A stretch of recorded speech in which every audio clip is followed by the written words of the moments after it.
Estamos ya comenzando, mis queridos hermanos, eh, retomando nuestro estudio.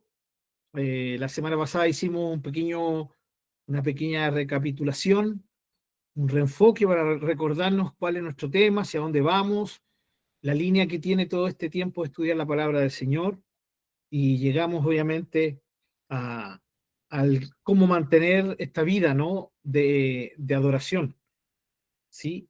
Eh, Cómo esta vida de motivación, eh, esta vida de anhelo, porque es lo que creo que todo hijo de Dios quiere, ¿no?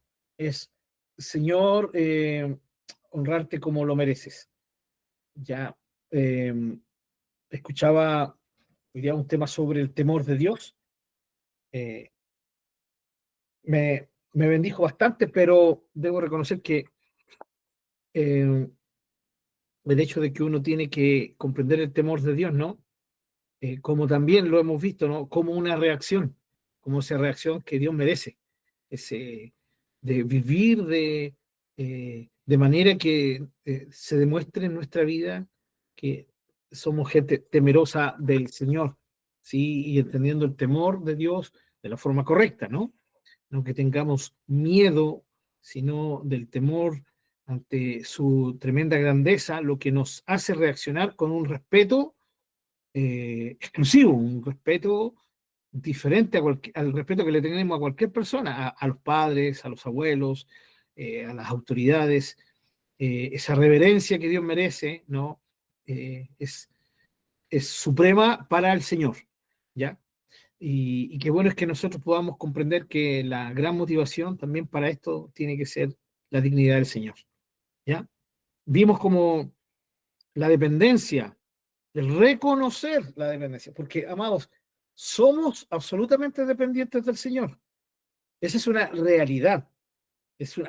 Lo que pasa es que, y es una realidad para todo ser humano, especialmente para los hijos de Dios, pero es una realidad que no todos reconocen, ¿sí? Que no todos lo tienen, ¿cierto? Tienen esa realidad como algo que vale la pena vivir por aquello y no lo tienen como la gran motivación, pero que dependemos del Señor y nosotros que como hijos de Dios, con mayor razón, lo sabemos muy bien, pero también somos motivados a vivir demostrando que realmente entendemos y que es una realidad esto de la dependencia del Señor. Entonces, cada cosa que hacemos, entonces, la motivación para hacerlas es poder vivir esta vida que el Señor merece que vivamos. ¿Sí?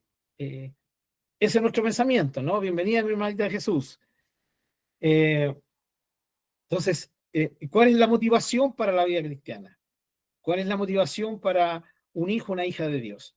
La motivación, la gran motivación siempre entonces es dar al Señor lo que Él merece, ¿cierto? Que le demos. Y, y el vivir una vida de adoración, ¿no? Para Él, es la idea del Señor. Un abrazo, Rodri, ahí en la distancia. Eh, y, y la idea es que cada cosa que hacemos, ¿sí? Que sabemos que Dios nos ha permitido experimentar para vivir en dependencia de Él, entonces la gran motivación para hacerlo, la primera instancia es la dignidad del Señor, es darle a Él lo que Él merece, pero también es porque entendemos que dependemos, ¿ya? Dependemos de esto, porque son las cosas que nos permiten mantenernos junto a Dios. Son las instancias que Él nos ha dado para que nos podamos mantener cerca, pegados a Él. ¿Ya? La frase, eh, me muero si no, ¿sí? No es exageración, es real. ¿Ya? Eh, no debería sonar solo una frase como romántica, linda para una canción, ¿no? Que también podría hacerse, ¿no? Pero que cada uno de nosotros pueda entender que es una realidad de vida para nosotros. O sea, debo hacer todo esto que me mantiene cerca del Señor, porque si no lo hago me muero. Es así de sencillo. Si no me mantengo junto al Señor, me muero, ¿ya? Tristemente, uno no muere inmediatamente, ni físicamente, ni espiritualmente. Pero ya desde el momento que me desapego de él, comienza inmediatamente un bajón, comienza la vida a irse, a irse, a irse, a irse. Entonces, si no reaccionamos, esa vida se nos va a ir. Y eso es depender absolutamente del Señor. ¿Ya? Y vimos como la idea de orar, ¿sí? Debe ser entendiendo que dependemos del Señor, ¿sí? Porque si no oramos, de verdad, nuestra vida espiritual se muere, no hay vida. Si no leemos su palabra, si no dedicamos tiempo a su palabra, la muerte comienza ya a agarrar terreno, hermano. ¿Ya? Si dejo de congregarme, la muerte comienza a dejar sus huellas sobre nosotros. Ya el testificar, el ayuno que también lo ingresamos, que son formas, maneras por las cuales podemos ya dedicar tiempo al Señor, enfocándonos en Él. Todas estas cosas son las que nos ayudan a mantenernos cerca del Señor, ya apegados a Él. Y lo hacemos, vuelvo a decir, por la dignidad del Señor, porque es lo que Dios merece, porque es la forma en que mantenemos esa vida de adoración, pero también es porque nosotros nos morimos si no tenemos esto, ¿sí? Si dejamos a un lado estas cosas que nos permiten estar cerca del Señor. No sé si les pasa, ¿no? Pero hay veces que pasan días y terminamos el día y nos damos cuenta de que pudimos haber tenido un mejor tiempo de calidad con el Señor y no lo tuvimos. Oramos, leímos la palabra, hicimos lo que tendríamos que haber hecho, pero termina el día con ese gustito de decir, pude haber dedicado más tiempo, ¿ya? Eso muestra que estamos vivos. Es bueno que sintamos eso, ¿no? Pero también la idea es que eso nos ayude a que no nos vuelva a ocurrir otro día, sino a poder avanzar en esto. Así que la verdad es que si nos morimos, si no hacemos, no tenemos una vida de contacto continuo con el Señor. Ahora, entonces, ¿cómo mantenemos esta vida? Haciendo todas estas cosas que nos permiten experimentar esta dependencia del Señor y mantenernos junto a Él. Y de la mano de una vida de adoración, vamos a ir a Romanos 12, a leer este versículo que lo hemos leído tantas veces en nuestro estudio, lo vamos a seguir leyendo, como base, ¿no? Para el tema que comenzamos hoy, ¿ya? Y es el tema de la transformación que Dios hace en nosotros, ya, con nosotros. Porque la transformación es lo que el Señor hace en nosotros para que nuestra vida de adoración se mantenga, se perfeccione. Ya nos va transformando. ¿Por qué transformarnos? Porque su transformación, como lo vamos a ir viendo, va forjando en nosotros la imagen de Jesús. Y eso es lo que a nosotros nos hace ser cada día más personas más profundamente espirituales, ya en el sentido de gente que vive en una dependencia de Dios, expresándolo en su vida diaria y también gustando de eso, ya gustando. ¿Ya? Así que hoy día entramos al tema de la transformación. Orar, estudiar, congregarnos, ayunar, testificar y todas las cosas que nos permiten mantenernos cerca de Dios es lo que nosotros, son nuestros actos, son aquellas obras que tenemos que hacer, lo que nosotros tenemos como responsabilidad. Pero la transformación es lo que el Señor hace con nosotros. Ahora, ¿cómo le permitimos al Señor transformarnos? Suena raro, ¿no? Esto de permitirle al Señor, pero si el Señor, Él hace lo que Él quiere, correcto. Pero vamos a ver que en la Escritura siempre el Señor nos está estimulando a nosotros estar ahí junto a Él para que así Él pueda transformarnos. Esa es la idea, ¿no? Él podría pasar por encima de nosotros, si Él es soberano, pero la idea es que nosotros vayamos inclinando día tras día nuestra voluntad ante el Señor, de tal manera que sea una rendición voluntaria ante Él. Mi voluntad rendida a la de Él, ¿ya? No mi voluntad anulada, ya desaparecida, sino es una voluntad, mi voluntad rendida y mantenida en rendición. Vamos entonces a Romanos capítulo 12. ¿Por qué leemos Romanos capítulo 12? Porque aquí hay un tremendo nexo entre lo que es la adoración y lo que es la transformación. ya están de la manito. Y lo otro es porque en Romanos 12:1 encontramos la base que hemos tenido nosotros junto con Juan, capítulo 4, versículos 23 adelante. Entonces, en Juan capítulo 4, versículo 23 adelante, cuando Jesús le enseña a la samaritana, ¿no?, lo que es la adoración, ese pasaje con Romanos 12:1 que nos muestra lo que es una vida de adoración, un sacrificio vivo, ya que es nuestro culto racional, nuestra adoración espiritual real. Entonces, son los dos pasajes que cimientan esa vida de adoración que es la que el Señor busca en nosotros, ¿ya? Por lo tanto, tenemos en estos dos pasajes el cimiento sobre el cual hemos edificado todo lo que es la adoración en el Nuevo Testamento, ¿ya? Pero maravillosamente, Romanos 12:1 está anexado con la voluntad de Dios de transformarnos. Así que leemos Romanos 12:1, ojalá que lo tengan ahí en sus Biblias. Dice: así que, hermanos, les ruego por las misericordias de Dios. ¿Se dan cuenta? Este versículo lo hemos leído mucho. Por la misericordia de Dios, que presenten sus cuerpos en sacrificio vivo, santo, agradable a Dios, que es vuestro culto racional. Eso es lo que hemos visto en este versículo, la vida de adoración, ¿sí? Sus cuerpos. Pablo aquí, enfocado en los cuerpos. Recuerden que la mentalidad de una de las grandes potencias filosóficas del mundo griego, ya, era que el cuerpo era maligno, ¿no? Y solo el espíritu era benigno. Entonces Pablo aquí también se enfoca un poquito en eso, enseñando que la vida integral del ser humano se debe a Dios. Integral. Entonces él ocupa el término cuerpo, no solo para referirse al cuerpo humano, sino al ser integral, espíritu, alma y cuerpo.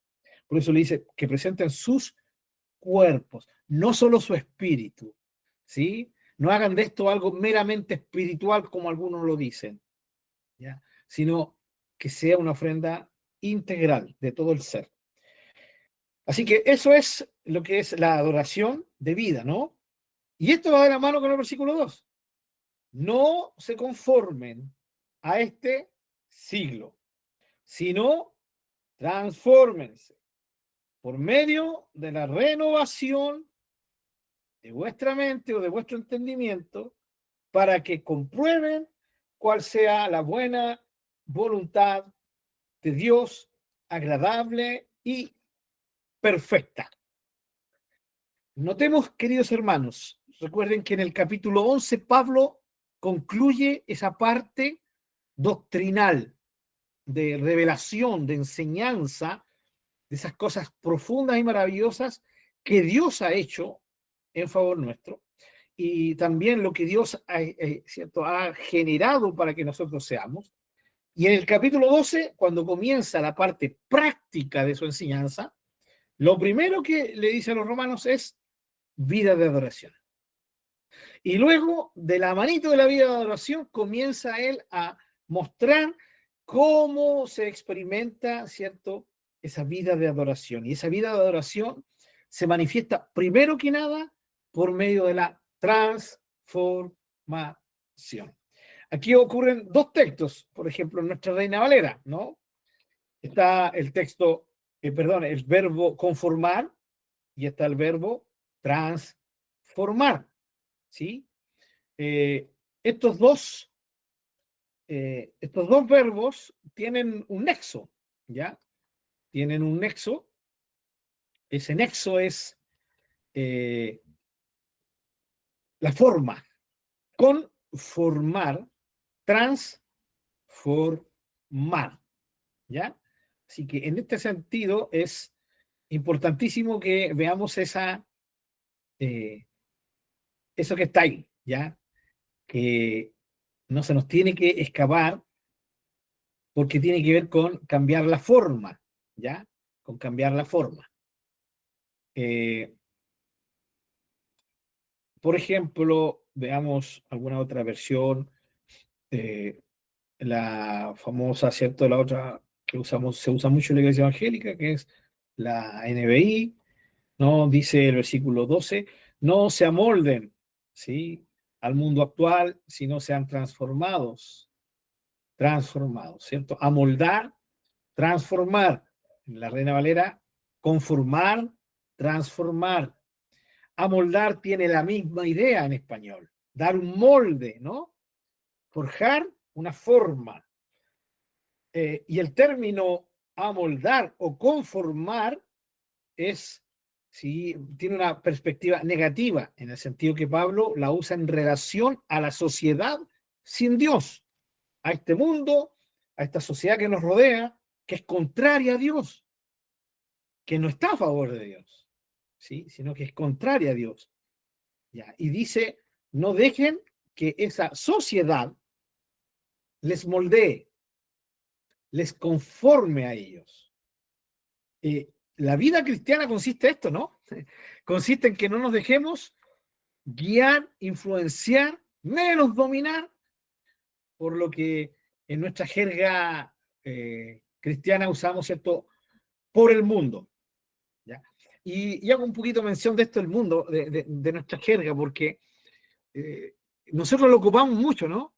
Pero cuando hablamos esto y hablamos con la gente que no conoce al Señor, ellos no entienden, ¿no? Dicen, no, es que el mundo es mi enemigo, ¿ya? Nuestro enemigo es el mundo. Y la gente que no conoce al Señor no entiende este lenguaje, dice, pero ¿cómo? O sea, tú estás en contra del mundo, ¿qué lo quieres? Pero si tú eres parte de este mundo, ¿ya? Y no se entiende. Entonces lo usamos como un lenguaje y una jerga muy nuestra. ¿Ya? ¿Por qué? Porque en el Nuevo Testamento se habla de que el mundo es nuestro enemigo, y eso creo que lo tenemos claro, ¿no? Solo recordar Santiago, Santiago capítulo 4, ¿ya? Donde el hermano Santiago nos dice claramente que todo aquel que se hace amigo del mundo es enemigo de Dios, ¿no? Primera de Juan dice que los deseos de este mundo, ¿sí? Las perspectivas de este mundo son nuestros enemigos, ¿ya? Y aquí Pablo habla lo mismo, ¿no? No se conformen a este mundo actual, como dice la nueva versión internacional, y como dice nuestra Reina Valera, no se conformen a este siglo, porque la palabra siglo aquí no significa, en la mentalidad de Pablo, un siglo no era como para nosotros 1000 años, sino era la sociedad. Ya cada siglo tenía su perspectiva, la sociedad va cambiando, ya. Por lo tanto, aquí este siglo, la humanidad que vive en este tiempo, ya, vive en contra de Dios, vive sin Dios. Por lo tanto, ustedes no se dejen amoldar por ellos. No entren en el esquema de ellos. No permitan que ellos, con su mentalidad, les conforme a ustedes. ¿Sí? Esa es la idea. Y luego pasa la siguiente idea, ¿ya? Que es la idea, sino que, o contrariamente a dejarse amoldar o conformar por este mundo, por esta sociedad sin Dios, por este siglo, ¿ya? Por las características de la gente de hoy, que no tienen a Dios, sino que son contrarias a Dios. Entonces, contrario a eso, ¿ya? Lo que no tenemos que hacer es no amoldarnos a ellos, pero sí permitir que Dios nos transforme, ¿ya? Que nos transforme. Por eso está el contraste de amoldar, transformar, en la nueva versión internacional, y en la Reina Valera, conformar en contra de transformar. Aunque las ideas son las mismas, pero Pablo las usa como palabras diferentes para diferenciar lo que significa estar de acuerdo o en el esquema de un mundo sin Dios, de una sociedad sin Dios, y lo que es Dios y su voluntad, ¿ya? Su voluntad. Entonces, cuando hablamos de mundo, sí tenemos que ser bien cuidadosos, hermanos, con quienes estamos hablando el tema, ¿no? Gente nueva, hijos del Señor que son nuevos, tampoco van a entender ese tema, ¿no? Y es por eso que tristemente se tiene el cristiano, al hablar de esto, como que cree o se llega a convencer de que el mundo, como es su enemigo, entonces no tiene que frecuentarlo, tiene que aislarse de él, y se nos olvida, primero que nada, que el Señor Jesucristo nos enseñó que Él no nos sacaba del mundo, y que aunque no éramos del mundo, ¿sí? Él en su voluntad nos iba a dejar en el mundo, ¿ya? Para que pudiéramos influir en el mundo. Entonces, bajo esta perspectiva, es que muchos creen que, claro, el mundo es absolutamente mi enemigo y lo entienden como cada persona. Y la idea no es esa, ¿sí? Es la norma de vida de una sociedad sin Dios. Pero dentro de esa sociedad, ya que tiene normas contrarias a Dios, hay gente que necesita escuchar la palabra. De hecho, usted y yo pertenecíamos a ese grupo, ¿o no? Antes de conocer al Señor, éramos parte de ellos. Ya, más de algún cristiano habrá visto al hermano Pablo y haber dicho, este es un mundano, ¿sí? Pero hoy día estoy al otro lado. Como dijo Pablo, como dijo Pedro, ustedes que estaban lejos, ahora han sido hechos cercanos. Ustedes que antes no habían alcanzado misericordia, ahora han alcanzado misericordia. Hubo un cambio, pero nosotros pertenecíamos a un mundo, ¿sí?, que tenía una mentalidad contraria a Dios. Pero el Señor tuvo misericordia y nos rescató. Entonces, sigue habiendo ahí gente que tiene y que puede ser rescatada. Por eso seguimos trabajando, por eso seguimos evangelizando, por eso seguimos insistiendo a la gente para que la gente pueda ser salvada, como el Señor nos dio la salvación, ¿ya? Y el Señor también quiere que ellos sean salvados. Por lo tanto, esa es la idea del mundo. No tenemos que tener esa mentalidad producto de una jerga evangélica mal enfocada, ¿ya? En el sentido de que todas las personas son enemigas nuestras. No, no son enemigas, son gente a la cual tenemos que amar. Y aunque fueran nuestros enemigos, la palabra del Señor dice que tenemos que amarlos, ¿ya? Entonces, la idea, mis amados hermanos, es que la forma de ser, ¿sí?, esa corriente que la sociedad en general vive, contraria a Dios, es la que ni tú ni yo podemos permitir que nos moldee. Ahora, esto es tremendo. Es tremendo esto porque implica que eh, definitivamente tiene que haber un cambio en el momento que conocimos al Señor. O sea, no podemos conocer al Señor, entregarnos al Señor y seguir viviendo la vida como que si aquí no ha pasado nada. ¿Sí? Esto lo deja claro. Ya Pablo está dejando claro, no puedes seguir pensando como pensabas antes. No puedes seguir teniendo, ¿cierto?, el esquema de vida que tenías antes. Por eso en las cartas del apóstol Pablo, en las cartas de Pedro, en las cartas de Santiago, en la carta de Santiago, en las cartas de Juan, se está motivando ya a entender esta lucha de que ya no podemos ser iguales. Y es en ese sentido que se ocupa el término mundo como enemigo. Esa sociedad, esa corriente que va contra Dios. Y usted y yo sabemos muy bien que esta sociedad no se amolda a Dios. Todo lo contrario, se amolda a sí misma, a sus propios deseos, ¿ya? Deseos obviamente perdidos. Y obviamente, por eso también a Satanás se le da el título de el príncipe de este mundo, ¿ya? El príncipe de este mundo. Entonces, la transformación, primero, tiene que ver con un cambio que el Señor debe forjar en nosotros. No podemos seguir siendo iguales que antes de conocer al Señor. Si creemos que venir a ser cristianos evangélicos, ¿ya?, es sencillamente un cambio externo, un cambio de, bueno, antes tomaba, ahora ya no tomo. Pero no es solo eso, va mucho más allá, como lo vamos a ver ahora. Por lo tanto, va con el hecho de que Dios quiere cambiarnos, cambiarnos. Sí, Él quiere cambiarnos. ¿Ah, qué? ¿No le gusto como soy? ¿Y dónde está eso que me amaba como yo era? ¿Sí? Eh, Cuando se enfoca mal, lo hemos visto en otros momentos, cuando se enfoca esto, de que el Señor me ama como soy, ¿sí? En el sentido de que no importan mis malas costumbres, no importan mis pecados, no importan mis vicios, mis adicciones, mis malas costumbres, mis malas reacciones. Dios me ama igual a pesar de eso, ¿ya? Y al decirlo así, entonces, ¿cuál es la impresión que queda en la gente? Que no necesito cambiar, que no necesito cambiar si Dios me ama como soy. Entonces el tema es que lo que es la transformación en la Biblia es es una enseñanza profunda porque nos muestra una realidad. El Señor nos ama, pero Él quiere transformarnos, Él quiere cambiarnos, Él sabe que la única forma que vivamos para Él es que nuestra vida sea cambiada. Y vamos a ver que el cambio comienza primero que nada por la mentalidad, un cambio de mente. Actúa en el entendimiento. Entonces, lo primero, hay un cambio. Segundo, que esta transformación va de la manito con la adoración de la cual habla el versículo 1. Mi hermano Marcelo.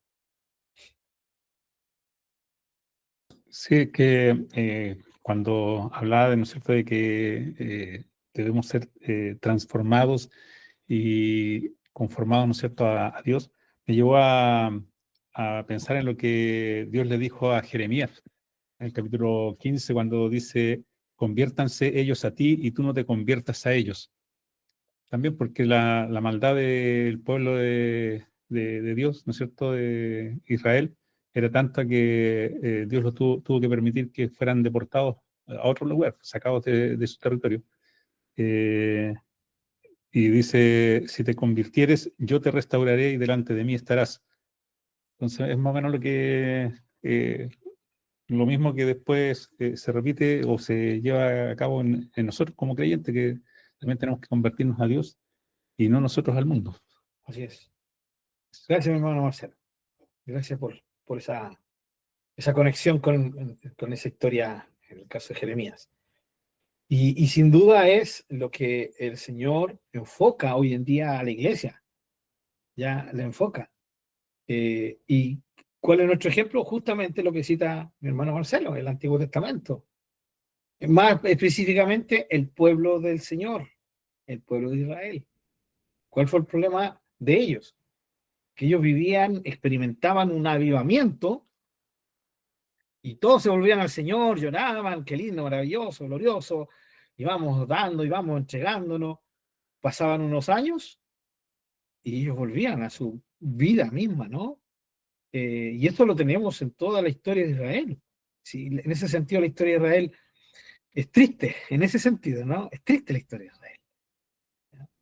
Eh, pero ¿saben qué? Eso se repite, como está el nexo, ¿no? Con nosotros, como decía mi hermano Marcelo. A la iglesia le ha pasado algo similar. ¿Sí? Tal vez a la iglesia por la obra del Espíritu Santo, la obra del avivamiento, de que Dios motive, ¿cierto? Renueve a la iglesia en un momento determinado, se extienda más tiempo, pero la historia de la iglesia nos muestra que ocurre algo similar, ¿sí? Ocurre algo similar, ¿ya? Recuerden que la iglesia a la cual nosotros le denominamos, a algunos no les gusta el término, ya, pero lo voy a ocupar porque lo usamos, la iglesia primitiva. A algunos no les gusta el término porque primitivo suena así no sé, como si fueran cavernícolas, ¿no? Entonces, por eso no les gusta a algunos el término iglesia primitiva. Cada uno lo ocupa. Si se ocupa en un sentido que todos entendemos, se puede ocupar la palabra primitivo, ¿ya? Otra forma de denominarle la iglesia del primer siglo o la iglesia apostólica. Ya no como las iglesias apostólicas de hoy, sino la verdadera iglesia apostólica. ¿Por qué? Porque todavía existían y estaban los apóstoles ejerciendo en ese primer siglo sobre la iglesia, ya edificándola. Entonces, esta iglesia apostólica, hermanos, parte, ¿no?, por ahí en la primera mitad de lo que nosotros denominamos como el siglo I, y ya pasadito del año 100, año 150, ya comienza a verse en la historia de la iglesia una desviación suave, paulatina, pero ya comienza a verse una desviación, ¿ya? Eh, Doy un ejemplo, tal vez si alguien escucha esto y conoce un poco la historia de la iglesia, tal vez no esté de acuerdo conmigo, pero creo tener un poquito de razón, por eso lo comento, ¿no? Cuando uno ve la historia de la iglesia, hermanos, el primer siglo fue un siglo de testificar, donde la gente eh, experimentaba al Señor y compartía eso, compartía el conocimiento que se les entregaba, pero eso iba de la mano con su propia experiencia, ¿no? Ellos decían lo que hemos visto, lo que hemos oído, tocante al verbo de Dios. Eso les hablamos, eso les anunciamos. Ese es Juan, ¿no? Ese es Juan hablando de eso. ¿Ya? Y Pablo gira toda su enseñanza en torno al Jesús que conoce, ¿ya? Al Jesús que conoció camino a Damasco, ¿ya? Toda su vida parte de ese momento, ahí, ese momento inolvidable para él, camino a Damasco, ¿ya? Y así sucesivamente, ¿no? Entonces, el primer siglo fue potentemente evangelístico en este sentido. En el siglo segundo y siglo tercero, del año 100 para adelante, comienza la iglesia, lo que es conocido en la historia como eh, los, eh, los padres apologistas, ¿ya? Se le llama padres de la iglesia en la historia de la iglesia a todos los que fueron líderes ya después de los apóstoles, ya final del siglo primero y de ahí para adelante, padres de la iglesia. Bueno, así se le llama, no me gusta mucho el nombre, pero es el nombre técnico que se ocupa, ¿ya? Entonces eran estos líderes, y de hecho esos padres de la iglesia, primer siglo, segundo siglo, ellos se enfocan mucho, se hacen muy famosos los padres apologistas. O sea, ya no basan ahora su testimonio no tanto en lo que ellos experimentan, sino en apología, en técnicas de defensa de la fe. ¿Ya? ¿Por qué? Porque como el cristianismo estaba creciendo y empezó a haber un tema de desprestigio, que los cristianos eran ignorantes, no sé si les suena parecido a eso, ya a algo se les suena hoy en día, que los cristianos son ignorantes, que los cristianos, ¿cómo pueden creerse importantes? Entonces comenzaron a aflorar hombres de Dios que se enfocaron en defender el cristianismo. Ya empezaron a usar sistemas para poder rebatir los argumentos de algunos filósofos, de gente que criticaba el cristianismo. Entonces se transformó más que en un testimonio, se transformó en una defensa. Y si ustedes se dan cuenta, la defensa no es mala, pero no debería ser el enfoque. Entonces, claro, ¿cómo que no, hermano? Alguien me dirá, Primera de Pedro dice que tenemos que estar en todo momento listos, dispuestos a presentar defensa, ¿cierto?, de nuestra fe a aquellos que nos demandan de ella.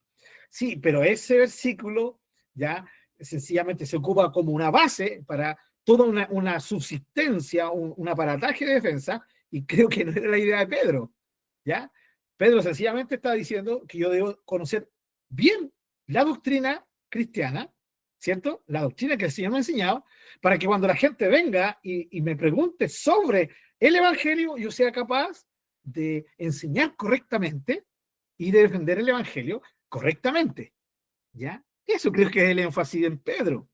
No que hagamos un estudio para hacer una defensa intelectual de. Pero vuelvo a decir, no es que yo esté en contra de eso, solamente quiero que entendamos lo que, lo que creo que es lo que Pedro dijo. Pero en el siglo segundo, en el primer y segundo siglo, perdón, en el segundo y tercer siglo, se dio mucho esto de defender la fe. Saben, hermanos queridos, hoy en día se da lo mismo. Hoy en día. ¿Saben qué ocurre? Es impresionante cómo la historia se vuelve a repetir.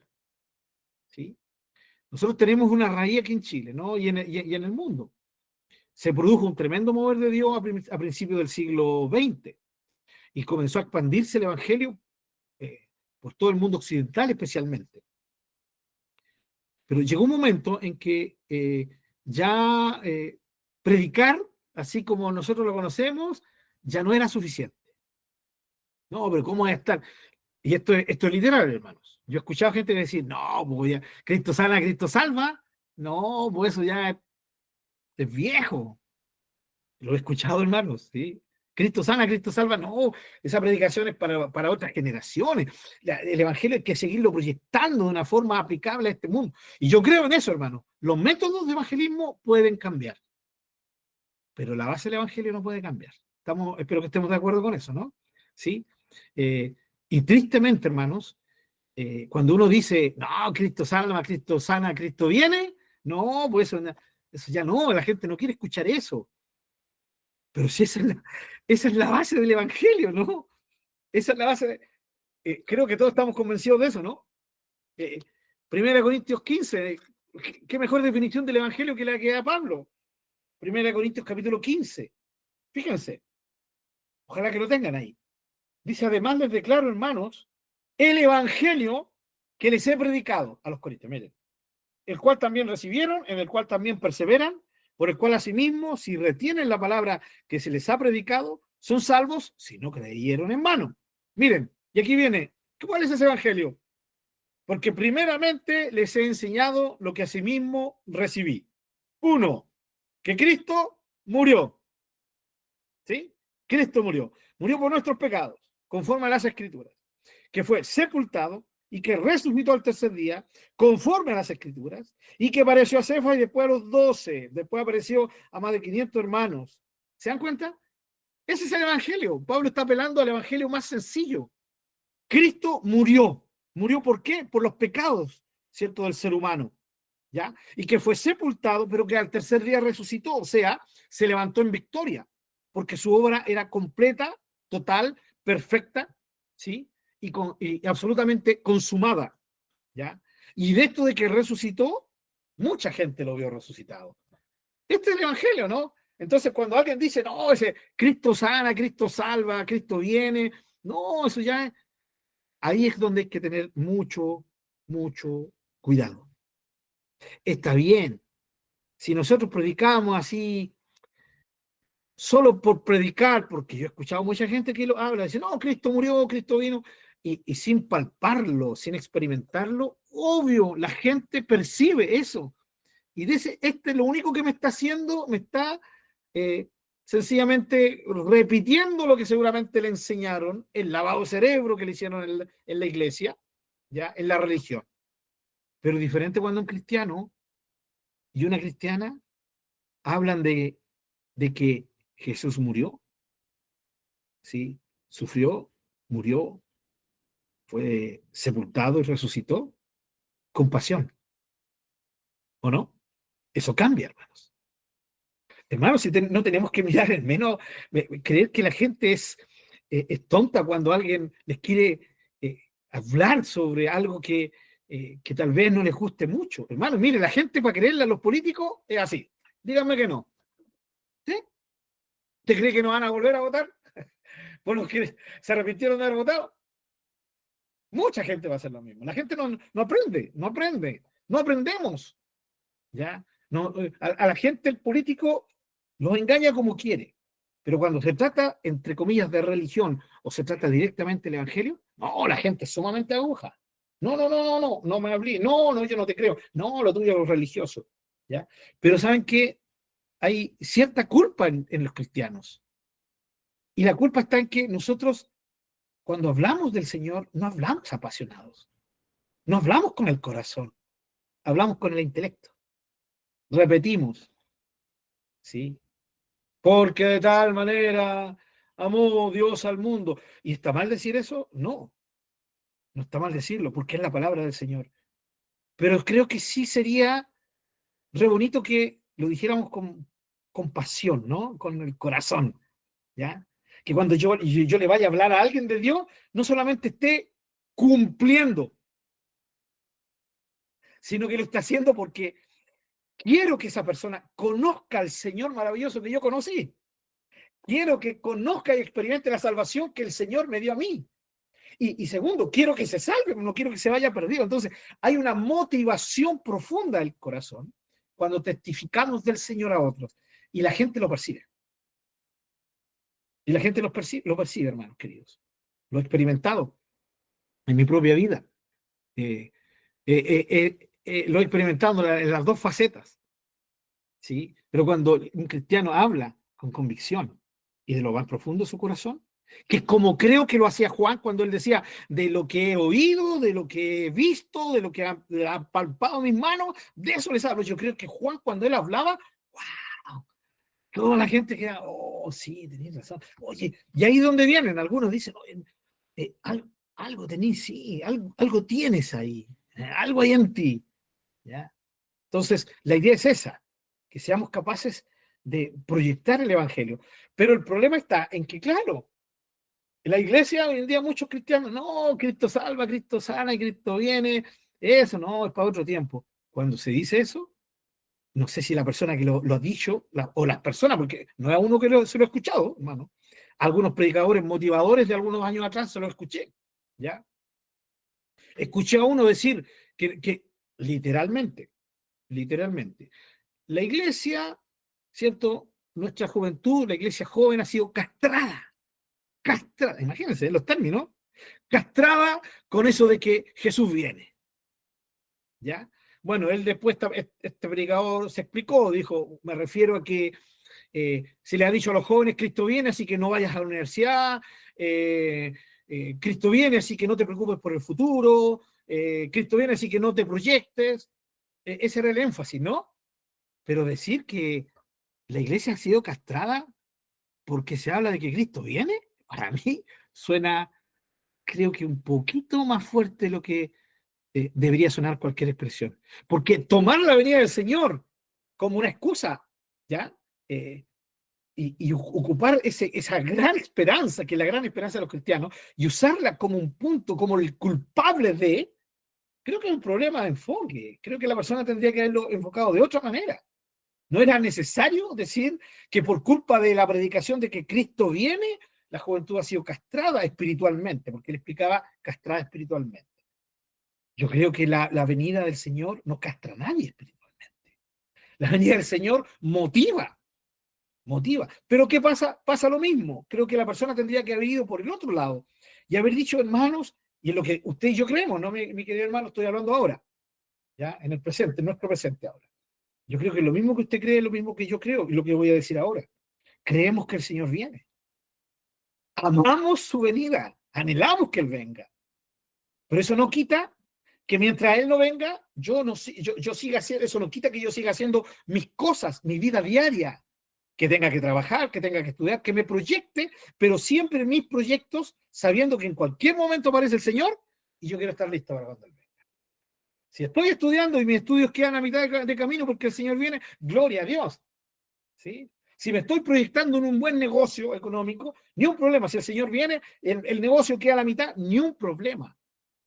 Quiero arreglar mi casita, ni un problema. La estoy arreglando y el Señor viene a mitad de la construcción, ni un problema. Queda todo para el anticristo. Y se acabó. ¿Ya?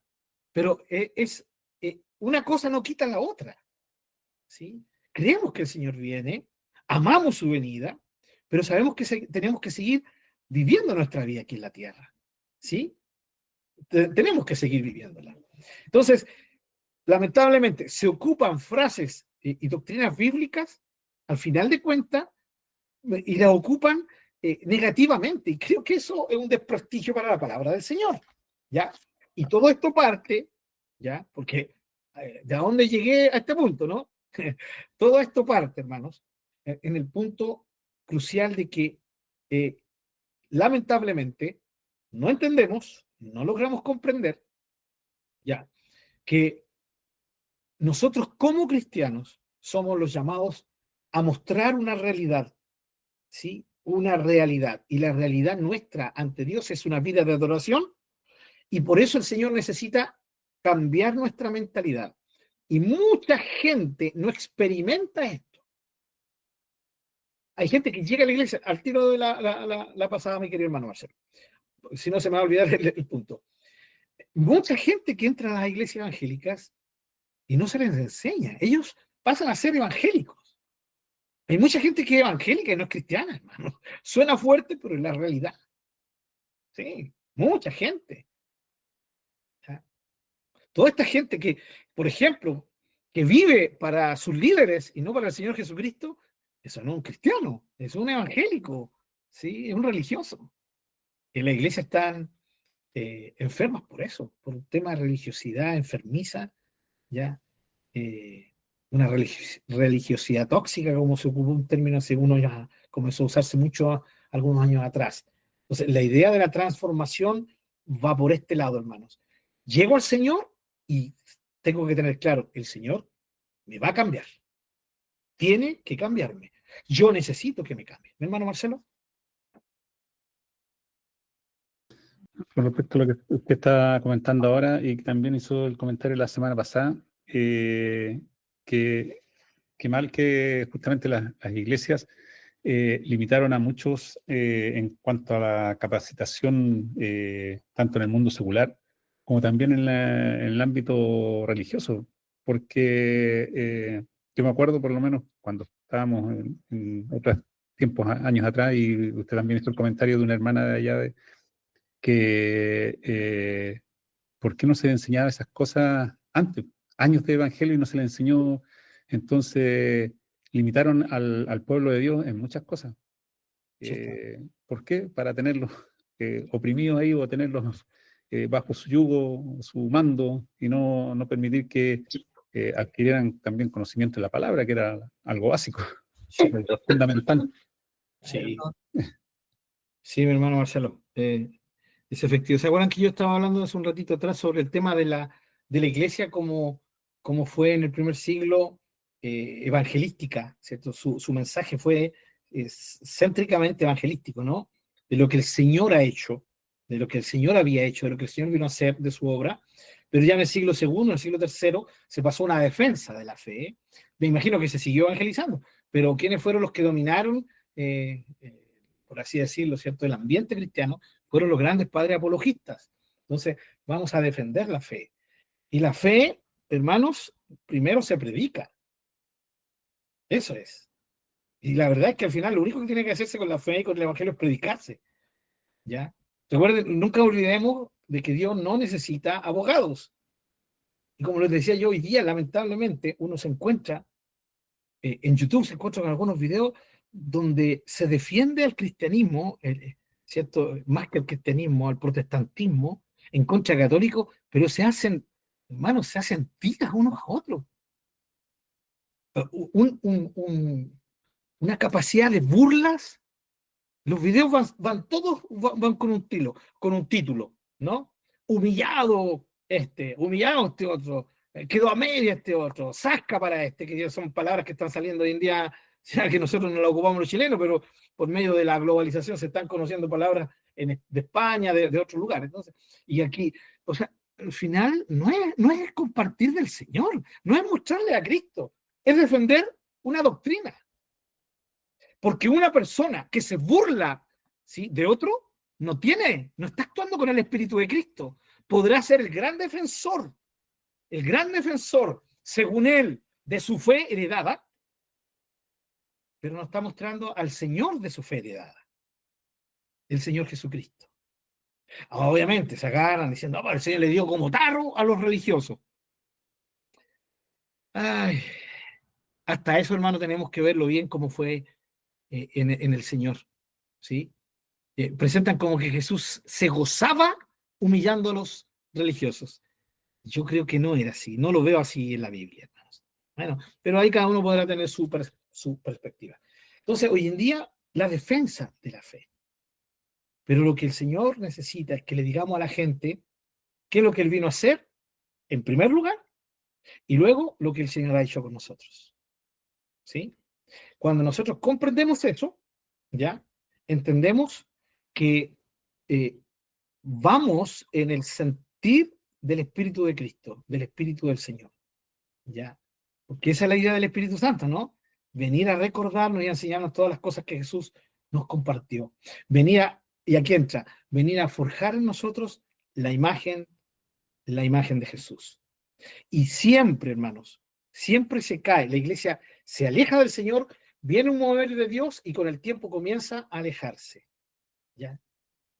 Imagínense, en los primeros años del siglo pasado, acá en Chile hubo un tremendo mover de Dios. ¿Ya? Históricamente se reconoce el año 1909 como la explosión, ¿no? Se forjó todo lo que es el movimiento pentecostal, hermano. ¿Ya? Acá en Chile. Y fue un tremendo mover de Dios, hermano. La gente venía al Señor de forma tremenda. La gente era transformada, cambiada. Pero pasaron unos años y, y el problema fue que no se enfocaron en la palabra. Habrán pasado 20, 30 años y ya había ocurrido la primera gran división dentro de la iglesia, ¿sí? Por cuestiones, según los entendidos, según la gente de ese tiempo, eran doctrinas importantes. Ya se dividió la iglesia y más encima comienza toda una... Hermanos, sé que para muchos tal vez suene un poco fuerte lo que voy a decir, pero lo he pensado harto durante hartos años. Creo que lo que voy a decir no quiero que suene como un insulto para alguien que lo escuche después, ¿ya? Ni menos un desprecio a mis hermanos que de años del siglo pasado, porque fueron verdaderos hombres y mujeres héroes en la fe, muchos de ellos, ¿ya? Promovieron, fueron el fundamento de la proclamación del Evangelio acá en Chile. Sino que el tema está en lo siguiente, hermanos. Se heredó. No tuvieron el cuidado de eliminar la herencia católica romana. Ese fue el problema. ¿A qué me refiero? Un pastor sobre todos los otros hermanos, ¿cierto? Todos los hermanos bajo un pastor. ¿De dónde viene eso? Eso no viene del Nuevo Testamento. Eso viene del cura católico y la parroquia, ¿o no? Sí. ¿Cómo se le dice al curita? No, no se le nombra, no se le dice por nombre, se le llama como padre, ¿no? Padre o sacerdote. ¿Sí? Al líder evangélico, pastor, ¿sí? Pastor, ¿ya? ¿Y cuál es el problema? Que esto llevó a que este hombre tuviera poder sobre los otros, ¿sí o no? Justamente, y aquí llegó lo que decía el hermano Marcelo en delante. ¿Por qué no enseñar la verdad? Pueden haber dos razones. Una, porque el que está adelante, hermanos, no es alguien instruido en la palabra del Señor. Y no estoy hablando de teología, estoy hablando de la palabra del Señor. ¿Sí? Y como no está instruido, enseña lo poco y nada que aprendió de su pastor. Y eso es todo. Y esa ignorancia llevó a más ignorancia y a generación tras generación siendo ignorantes. ¿No? Por ejemplo, de que si no te pones una corbata, estás insultando a Dios. ¿Sí? ¿Dónde rechanfle sale eso en la escritura? ¿Dónde sale ese énfasis en la vestimenta? El énfasis en la vestimenta está solo para que honremos, ¿cierto?, a Dios en el sentido de que seamos sobrios en nuestra forma de vestir, ¿no? Pero se ha llegado a eso, ¿no? ¿Cuánta cantidad de testimonio de gente? ¿Sí? Llegué a la iglesia, nadie me discipuló, nadie me enseñó de Cristo, pero sí me enseñaron que tenía que comprarme un terno. Yo, usted no tiene ni idea de la cantidad de veces que yo he escuchado eso. ¿Ya? No, tienes que venir lo mejor presentado para el Señor. ¿Ya? ¿Y en qué se derivó eso? Que la gente entendió, que venía llegando, entendió que externamente, y por eso lo interno no le afectaba tanto, total, voy bien terneado el día domingo, voy a la presencia del Señor, me he visto bien. Pero no solamente eso, sino que también puede ser otra causa de esto, de que el líder, como dijo mi hermano Marcelo, de que el líder sí conozca la palabra de Dios, pero prefiere no enseñarla. Porque como dijo mi hermano Marcelo, así mantengo a la gente bajo mi control. ¿Sí? El conocimiento trae libertad. ¿Ya? Y solo la persona que quiere tener controlado a otros les niega el conocimiento. Y se da eso en las iglesias evangélicas. Y es la copia triste del Edén católico romano, ¿no? Donde el sacerdote, el cura, él manda más sobre la parroquia. Y todos honran al curita y todos honran al sacerdote, ¿sí? Porque es el emisario de Dios, es aquel que hace intercesión entre Dios y nosotros. Y por favor, mis queridos hermanos, creo que ninguno de ustedes me va a negar que es exactamente lo que pasa en muchas iglesias evangélicas. El pastor es sencillamente un sacerdote. Es el nexo entre Dios y yo. Y dígame que eso es escritural. Yo sé que usted y yo sabemos que eso no es absolutamente nada de escritural. ¿Cómo que no? ¿Cómo Moisés con el pueblo de Israel? Ay, ay, ay. Me quedó clarito. Si alguien me dice así, me quedó clarito que no tiene ni idea. No tiene ni idea lo que la palabra de Dios ha ido enseñando a través del tiempo. ¿Sí? Eso lo sacó porque leyó, porque escuchó y no entendió que la realidad del pueblo de Dios en Israel, en la antigüedad es diferente como hoy se vive la iglesia. Pedro dice que todos somos sacerdotes y punto. ¿Sí? Y todos somos sacerdotes, incluye a las hermanas, incluye a las mujeres. Las mujeres también son sacerdotisas del Señor. Ya no hay un sacerdote. Puede haber un hermano mayor, ¿sí? Aquel que Dios le dio la responsabilidad de supervisar a la iglesia, de cuidar a la iglesia. Pero eso no significa que tiene dominio sobre la iglesia, ni que tiene que tener control sobre la iglesia. Pero ¿qué pasó? Se fueron criando nuevas iglesias, ¿ya? Nuevas iglesias, y esas iglesias sencillamente repetían lo que su iglesia anterior les había manifestado. ¿Y qué es lo que era? Que el pastor, ¿sí? Es el ungido. Él es el hombre de Dios. Y hay que respetarlo por eso. Nadie más. Y de ahí donde viene expresiones como mi pastorcito. Mi pastorcito. No, mi pastor. Pastor, oiga, no. Usted tiene que decirle mi pastor. Porque eso, usted honra al siervo con eso. Ah, ¿en serio? ¿No le puedo decir pastor nomás? No, no, porque si usted le dice pastor suena seco, ¿ya? ¿Usted ama al siervo de Dios? Bueno, sí lo amo. Bueno, entonces, mi pastor, porque Dios se lo dio a usted, Él es su pastor. Entonces, si es su pastor, ¿cómo le tiene que decir usted? Mi pastor. Ah, ok, ya, muy bien. Mi pastor.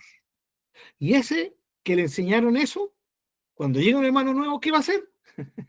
Le va a enseñar lo mismo, lo mismo. Y es de ahí donde comienza a subir, a subir, a subir, a subir la imagen de este hombre, ya plenipotenciario, ya. ¿Y de dónde viene eso? Viene del papado también. El papa es el sumo sacerdote, el vicario de Cristo aquí en la tierra, y él es el que domina toda la Iglesia Católica Romana, ¿no? Como lo hace el cura con su parroquia, y así también lo hace un pastor sobre su iglesia.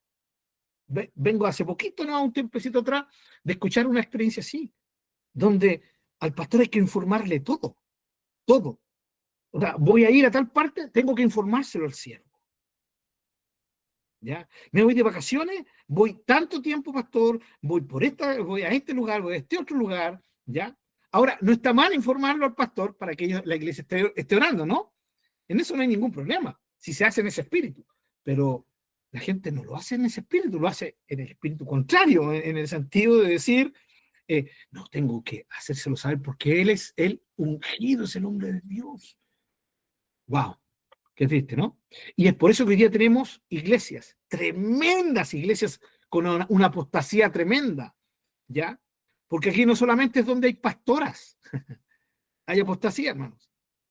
La apostasía se ve también en iglesias donde hay pastores, ¿sí? En los dos lados, pero siempre es una razón. Y la razón es que a ese hombre o a esa mujer se le ha dado una posición y una autoridad que no es real, que no es real. Mi hermano Marcelo. Sí, bueno, primero decirle, como Sandra estaba aquí, diciendo mi pastorcito, hito, hito, hito. Y tengo Bueno, dos encima.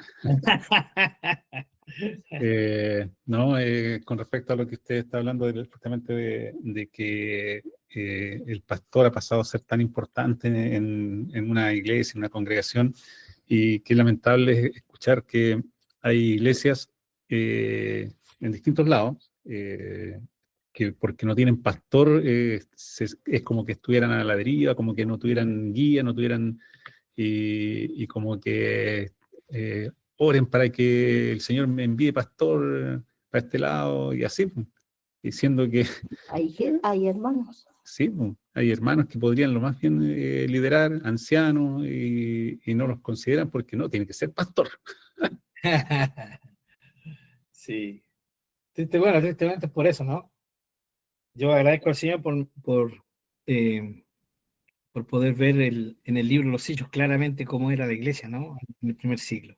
Sí, que es tan importante, porque eso nos muestra cómo realmente era la iglesia en el primer siglo. Mi hermanita Miriam. Sí, y a veces también, y a mí de verdad que me carga, o me cargaba escuchar eso, de que eran como padres espirituales o las mm, mal llamadas pastoras, madres espirituales. De verdad que eso creo que, por eso yo siempre digo que todos los pastores que se ensalzan es culpa de su congregación, porque los ven sobre nosotros, a los pastores. No lo ven, Dios no nos ve así, pues todos nos ve por igual. Si bien es cierto, eso no quiere decir que uno no los respete o que no los quiera, por supuesto, porque creo que tiene que haber un orden. Pero llegar a pensar que ellos son superiores a nosotros, yo creo que no hemos conocido a Dios realmente Sí. y su palabra. Entonces a veces, son nuestros padres espirituales. No. Y la palabra del Señor dice que no llame a ninguno padre, sino solamente al Señor. Eso. Gracias, mi hermana Miriam. Más clarito, ¿dónde? Y fíjense, tomándome de la cita que toca mi hermana Miriam, ¿por qué no hacerle caso a Jesús? No entiendo por qué. ¿Cuál es el fin? ¿Cuál es la idea de decir, no, es que Jesús todavía no venía el Espíritu Santo? O sea, las enseñanzas de Jesús son menores que las del Espíritu Santo, bajo ningún punto de vista, porque todas las enseñanzas de que hizo el Espíritu Santo estuvieron basadas y tuvieron su raíz en la enseñanza del Señor Jesucristo, ¿cierto? Y en el mismo Nuevo Testamento se nos enseña claramente, ¿ya?, que tenemos que ser cuidadosos cuando se trata, ¿sí?, de caer en ensalzar a un hombre, ya, a quien sea, Vemos a un apóstol Pablo con la tremenda autoridad de Dios, ¿no? Y uno lee sus cartas y se da cuenta que era un hombre que era parte del grupo, ¿no? Cuando él saluda a sus hermanos colaboradores, por ejemplo, en Colosenses, ¿sí?, que son casi los mismos que los que saluda en la carta de Filemón, ¿no? Porque Filemón era de la iglesia de Colosas, y dice, mis colaboradores, o sea, más encima él reconocía que la labor y la pega no la hacía solo. Él reconocía que él dependía, que su labor en Cristo dependía de sus hermanos. Y no es que fuera humilde, no, no, era su realidad. Entonces, él al tener tanta gente como colaboradores de él, ¿sí?, él demostraba que tenía muy claro que la pega no la hacía él. Aparte que siempre le daba la gloria a Dios. Y en segundo lugar, sabía que necesitaba del cuerpo. Por eso él fue el que enseñó mucho sobre el cuerpo y la dependencia entre miembros. Si aquí en el cuerpo, el único miembro que es supremo en la cabeza y la cabeza de la iglesia es Cristo. Amén. Y punto. Pero tendemos a eso, como decía mi hermana, mira, tristemente. Y eso de padres espirituales, amados, yo les animo a que sean cuidadosos con eso. No necesito decirle, si yo considero al pastor, a un líder, ¿cierto?, como alguien que, no sé, como un mentor para mí, no tengo para qué estarle diciendo mi papá espiritual, ¿no? No es necesario poner título, pero bueno, nos gusta tanto. Mi hermano, creo que estaba levantando recién de mi hermano Dani la manito. Hermano Dani, por favor. Ahí tiene. Sí, lo que yo una vez vi que hay hermanos que han salido de la iglesia, que están afuera, en el mundo. Entonces, cuando quieren volver, ven esa jerarquía que hay y les dicen, pero no, es que yo ya estoy tan mal y ya no puedo llegar porque soy lo peor de lo peor, ¿no? Pero eso es como que ellos se quedaron con esa imagen de jerarquía, Sí. con esa imagen de un líder que es casi en el Olimpo y ellos... Exacto. y cuesta después decirles que no, que somos iguales. Sí. Como que se les quedó arraigado. Ciertamente. Eso era la... Gracias, mi hermano Dani. Es que ahí radica el problema. Estas enseñanzas se arraigan, ¿sí?, en la mente de la gente que va a las iglesias. Qué diferente sería si se enseñara la palabra pura. La palabra quedaría arraigada en los corazones. Eso es lo que debería ser. ¿Ya? Eso es lo que debería hacerse.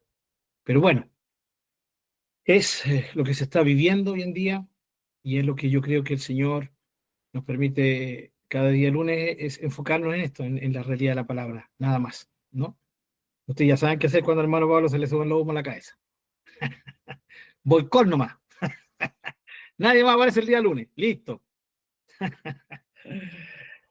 Lo más maravilloso, hermanos queridos, es saber que la palabra está ahí, está aquí. ¿Ya? Ahora, volvamos a nuestro punto, que es la transformación. Aunque usted no lo crea, de todo lo que hemos hablado tiene que ver con transformación.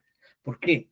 Porque cuando alguien llega a una iglesia cristiana, en esa iglesia cristiana se le debería discipular. Discipular significa enseñarle, ¿no? Y dentro de lo básico es enseñarle que hoy día el Señor sigue actuando en él, que ya lo salvó, pero ahora sigue actuando en él, y la forma en que el Señor actúa en él es justamente darle una nueva forma, transformarlo. Volvamos a Romanos 12:2, por favor, porque aquí el apóstol nos enseña, nos da la base de que ¿por dónde empieza la transformación en un ser humano? La transformación de Dios empieza en el entendimiento. Ya, en el entendimiento. Romanos 12:2. ¿Sí? Ahí lo tenemos. ¿Por qué, hermanos? ¿Por qué? Y aquí entramos de nuevo al Antiguo Testamento. Aquí entramos y tomamos como ejemplo de nuevo al pueblo de Israel. ¿Sí? Hermano, yo sé que todos los que estamos aquí presentes entendemos muy bien porque se entiende muy bien porque yo tomo como ejemplo a Israel, ¿no? No porque yo le tenga mal a Israel o porque me crea superior a los israelitas, ¿sí? Sino porque en la misma palabra en el Nuevo Testamento se nos dice que ellos son, ¿cierto? El punto ahí de enseñanza para nosotros, en el sentido de poder compararlos, de poder aprender de sus errores, de lo bueno que tuvieron, ¿ya? Así que bajo esa perspectiva toco a los israelitas, ¿ya? Para nada es que yo les tenga malas, no, son el pueblo de Dios y ahí yo no me meto. Pero sí, su historia nos enseña. El Espíritu Santo quiso que nos enseñara la historia de Israel. ¿Y cuál fue el problema de Israel? Fue que ellos intentaron cumplir la ley de Dios, ¿sí? Por sus fuerzas. Y el problema es que fracasaban vez tras vez. Terminaron viviendo una religión absolutamente externa, aunque Dios les había enseñado que era importante porque el mayor ritual de ellos era externo. Pero Dios, lo vimos estudios atrás, Dios siempre se preocupó de enfocarlos en el corazón. ¿Ya? Ya en Deuteronomio el Señor hablaba de circunciden vuestro corazón. ¿Sí? Es el cambio del corazón. Y en el Nuevo y en el Antiguo Testamento, el término corazón se relaciona justamente con lo que pensamos. ¿Sí? Con lo que pensamos. Por lo tanto, cuando aquí hablamos de mente, Pablo habla del entendimiento, de entender, que es sinónimo de mente, de mentalidad, de comprensión, el entendimiento, la mente. ¿Ya? Siempre está relacionada nuestra mente con el corazón, porque del corazón, ¿sí? Salen, el Señor dijo, los malos pensamientos. No sé si se recuerdan en Marcos, donde el Señor enseñó que lo que entraba no era lo que contaminaba, sino lo que salía, lo que sale del corazón, ¿no? Y cómo ahí, en esa parte, claramente el Señor muestra también de que es del corazón es que nacen todas estas cosas que ofenden al Señor. Marcos capítulo 7, lo leo, dice versículo 21, porque de dentro del corazón de los hombres salen los malos pensamientos. O sea, el mal pensar parte en el corazón, ¿sí? Del corazón. El corazón implica no solo emociones, sino también los pensamientos.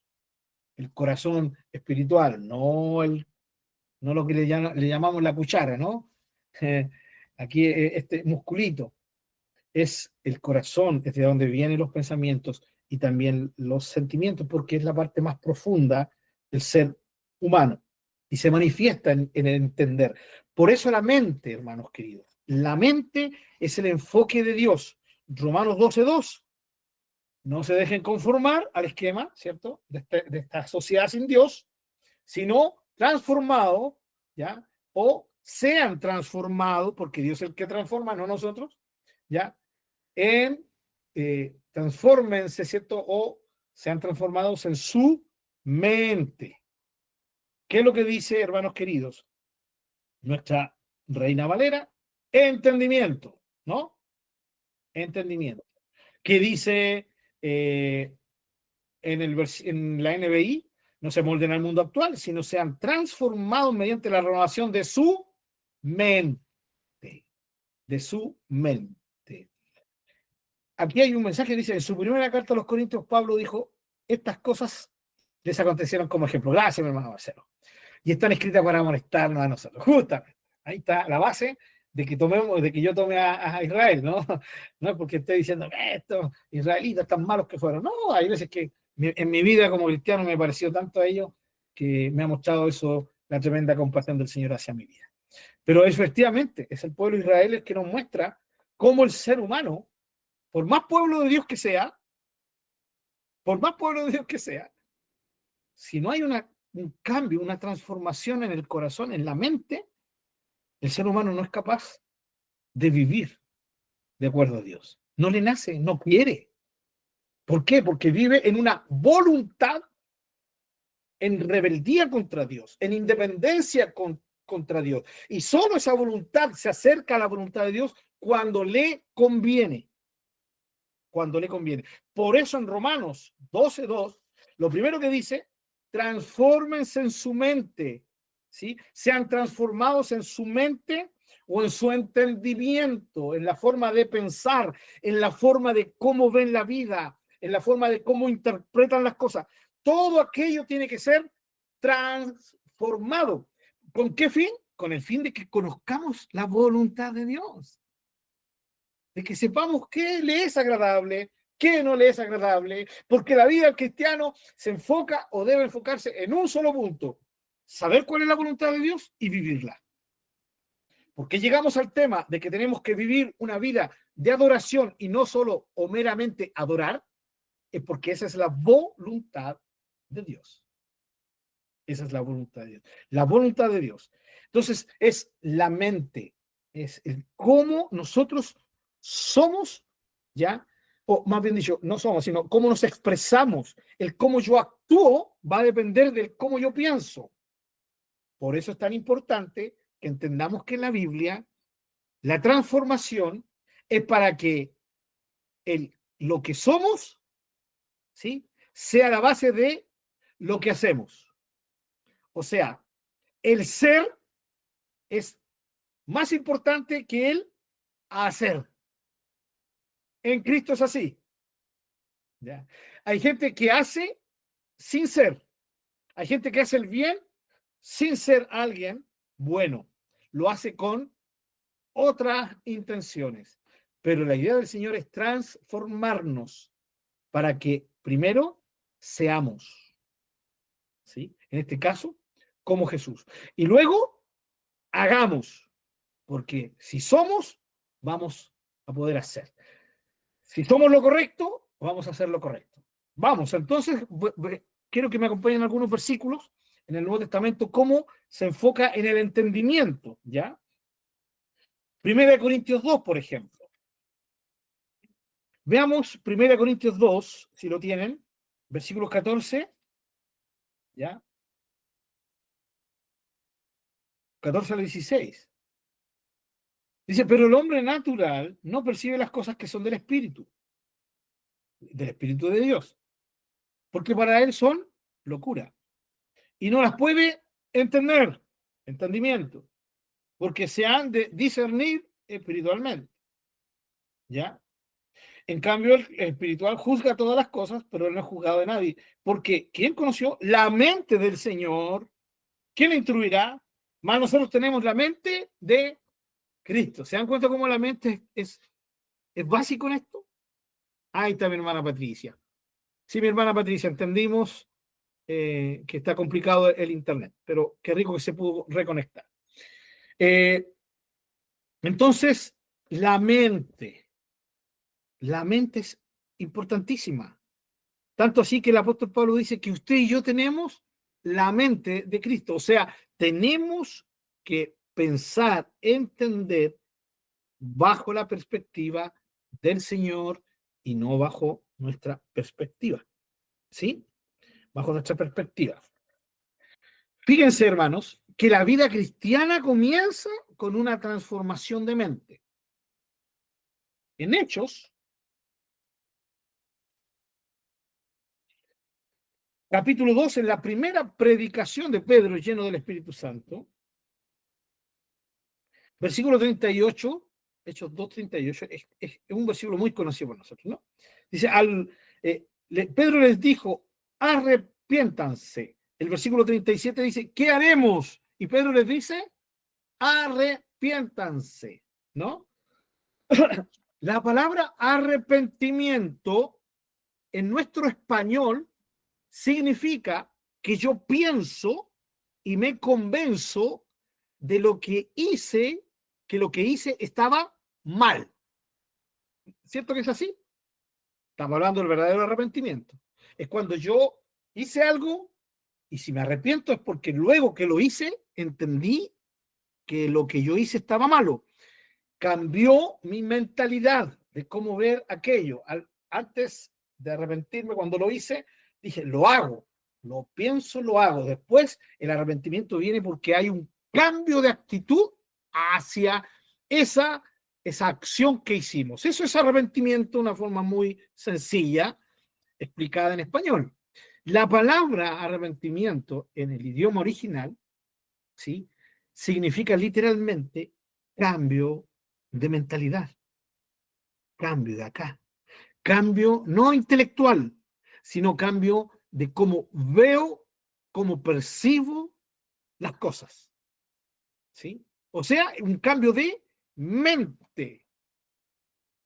Y si nosotros meditamos un poquito, el verdadero arrepentimiento no es eso.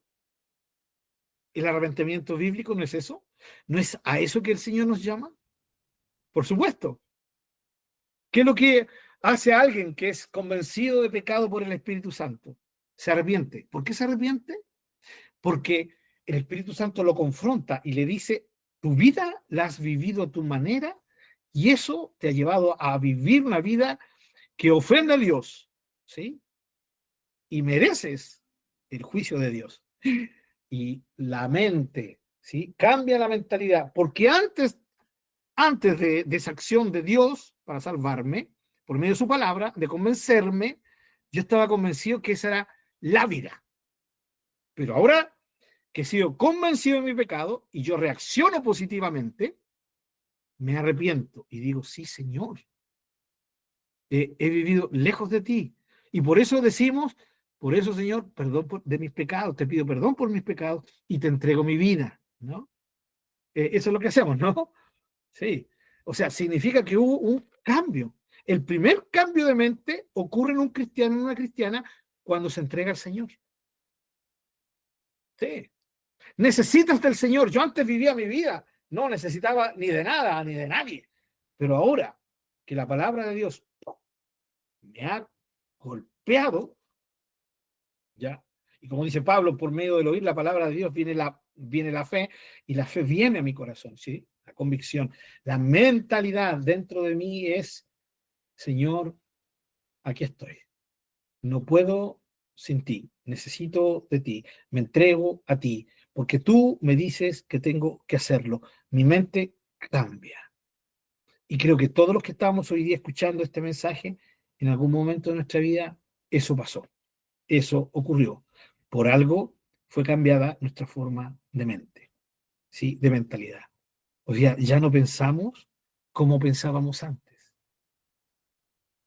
Nuestro entendimiento, nuestra mentalidad ha sido cambiada, transformada. Y está siendo cambiada y está siendo transformada. Ya, la mente de Cristo en nosotros. Primera de Corintios, capítulo 14. Primera de Corintios, capítulo 14.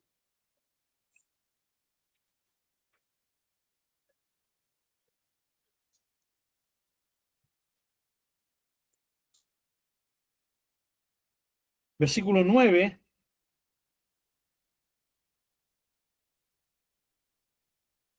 Ojalá que lo tengan, hermanos. Dice, así también ustedes, si por la lengua no dieran palabra bien comprensible, ¿cómo se entenderá lo que dicen?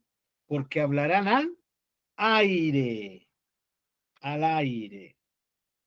Versículo 14. Porque si yo oro en lengua desconocida, mi espíritu ora, pero mi entendimiento queda sin fruto.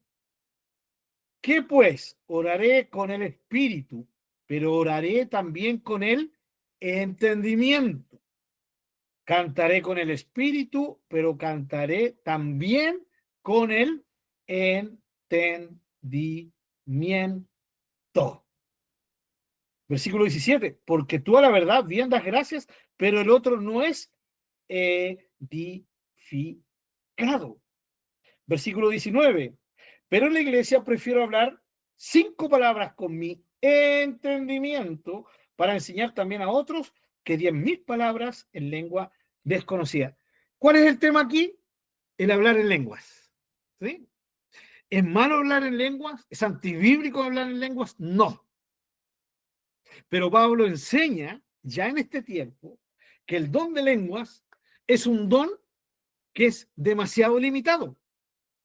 No es malo, pero a diferencia de otros es más limitado. Y Pablo, no es el hermano Pablo, ¿sí? Es el apóstol Pablo el que enseña que el don de lenguas tiene que estar sujeto, ¿sí?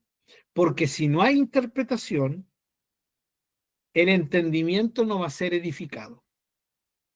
Y Pablo enseña clarito que para Dios es tan importante que seamos edificados en lo más profundo de nuestro ser, pero también en nuestro entendimiento. El entendimiento es vital.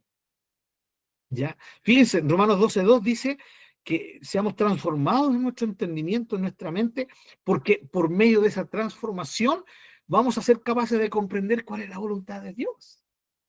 Solo si somos transformados en nuestra mente. Por eso la necesidad de ser cambiados. Mis amados hermanos, si yo no soy cambiado, por ejemplo, en mi perspectiva con respecto al pecado, voy a estar excusándome, ¿sí? Porque me voy a convencer yo mismo de que no es tan malo, de que el Señor me perdona. No, si voy a la palabra del Señor, me encuentro en la palabra del Señor con la verdad de que el pecado es terrible por donde se le vea. Y esa mentalidad de entender que es así, de comprender que es así, me va a llevar a no ser amigo del pecado, ¿sí? Y a no ceder cuando esté siendo tentado. Cambia mi forma de ver lo malo, ¿ya? Mi hermano Marcelo. Sí, disculpe que lo Dale, voy a volver dale, un poquito hermano. atrás a lo que es es que para aclarar una situación. Con respecto al, como usted tocó el tema del hablar en lenguas, del don de lenguas, Uh-huh. porque he escuchado algunos que no existe realmente el don de lengua, sino que don de lengua era hablar en otros idiomas, idiomas que los otros entendían. Habla tocando hechos cuando, ¿no es cierto?, descendió el Espíritu Santo y hablaron en lengua, pero Sí. dice que el resto lo entendía, ¿ya? Pero también yo voy al pasaje donde dice que el Espíritu, ¿no es cierto?, habla con sonidos indecibles. Entonces, ahí ¿existe o no existe el don de lengua? Esa es la pregunta. Sí. O está, o realmente es que como que queda ahí en que puede ser hablar en otros idiomas o hablar realmente en esa, por el espíritu en lenguas celestiales. Sí. Bueno, lo primero es decir que efectivamente ellos tienen razón cuando dicen que en Pentecostés lo que hablaron fueron lenguas humanas, ¿ya? Humanas, porque la gente los entendía, ¿ya? Ahora, lo maravilloso es que hablaban lenguas que ellos no sabían, eso es lo primero. No se puede pasar por alto que hubo una intervención muy sobrenatural, ¿ya? Hablaban lenguas que ellos no conocían, que jamás hayan hablado, y ahora las están hablando de una forma fluida, con el fin de hablar las maravillas de Dios, porque la gente que lo escuchaba dice, y hablan las maravillas de Dios, ¿no? Dar testimonio. En ese sentido no hay ningún problema, ¿ya? más adelante, en las siguientes fases, en Hechos, donde tenemos que hablar en lengua, no necesariamente está explícito de que fueron lenguas humanas o gente o para dar testimonio. Por ejemplo, los hermanos los discípulos en Éfeso, ¿no? No dice específicamente que ellos hablaron y dieron testimonio. Da más la impresión de que había como un culto ahí, ¿cierto? Entre los hermanos, cuando bajó el Espíritu Santo. Lo mismo con Cornelio, ¿sí? Que hubieron presencia de lenguas, ¿ya? Entonces, fueron diferentes ocasiones, ¿no? A lo que ocurrió en Pentecostés. Pero sobre todo, para mí, el pasaje más claro es el que acabamos de leer. 1 Corintios 14. En primer lugar, Pablo está normando un don. Le acaba de decir en el capítulo 12 que es un don dado por el Espíritu. Y aquí habla muy claro de que es un don que se ejerce, ¿sí? Y si fuera un don que solamente fuera ocupado para evangelismo, como en Pentecostés, ¿cuál es la razón de que Pablo esté diciendo que el que habla lenguas se quede callado si no hay interpretación? ¿Ya? O sea, por el solo hecho de que se habla en lengua ya significa que es una lengua desconocida, ¿sí? Llámenle a algunos lengua humana, no sé, en el mundo pentecostal, ¿cierto? Creemos que cuando dice, justamente en 1 Corintios 13, dice lenguas humanas y angelicales, ¿ya? Que se puede referir a esto también, ¿no? Pero el tema es que aquí en 1 Corintios 14 está clarito que hablaban en lenguas y que eran lenguas extrañas para los corintios. No era griego el que hablaban, ¿ya? Y eran lenguas, ¿sí? No importa si se cree que eran angelicales, si eran humanas, pero eran lenguas extrañas. Por eso el énfasis de que haya interpretación. Esto para mí deja sin lugar a duda que el don que se manifestaba en la iglesia del primer siglo, ¿ya? Y que no tengo ninguna razón para no creer que era la que se manifestaba en diferentes lugares del mundo donde el cristianismo había llegado, ¿ya? No solo en Corinto, ¿ya? Porque los dones son de la iglesia, no de la iglesia de Corinto. Entonces está clarito aquí que efectivamente era un don en que se hablaba una lengua extraña que no la conocía el resto de gente, ¿ya? Y aquí en el contexto se dice que era para alabanza a Dios, pero también para recibir una conexión especial con Dios. Por eso Pablo le da preferencia a la profecía sobre la lengua, porque la lengua, si no tiene interpretación, solo uno es edificado. Y ahí es importante, la lengua es un don que sirve para eso, en el espíritu, pero el entendimiento queda sin edificación. Y para Pablo era importante que el ser integral fuera edificado, tanto en la parte profunda, la parte más profunda del ser humano, que es en su espíritu, en su comunicación con Dios directa, pero también en su entendimiento. Por eso el énfasis de, no es que Pablo sea antilenguas, porque al final dice, ¿cierto? Hágase todo con orden, ¿no? Con orden. Dice, así que hermanos, el versículo 39, procuren profetizar y no impidan hablar en lenguas. Pero ya Pablo ha dejado claro cómo tiene que normarse el hablar en lenguas. Pero dice Pablo, pero hágase todo decentemente y con orden. Qué gran enseñanza para nosotros los pentecostales. ¿Sí? Que le damos nomás. Y eso es lo que ha traído mal prestigio a un don como este. ¿Sí? Ahora, obviamente hay gente, hay mucha parte de la iglesia cristiana que no creen que estos dones ya estén vigentes. Ya, la verdad es que yo no encuentro ninguna parte de la Biblia que me diga cesaron, ninguna. Ya, porque eso de que cesarán las lenguas, sí, cuando venga lo perfecto, y dicen que eso perfecto es la palabra de Dios, creo que el contexto no lo favorece. Lo perfecto se refiere a cuando estemos con Jesús, el Señor. Ya, allá. Así que eso, mi hermano Marcelo. No sé si algo había levantado la manito, iba a preguntar algo. Sí, no, más que nada, o sea, entonces los que tienen ese concepto le están como opacando o restando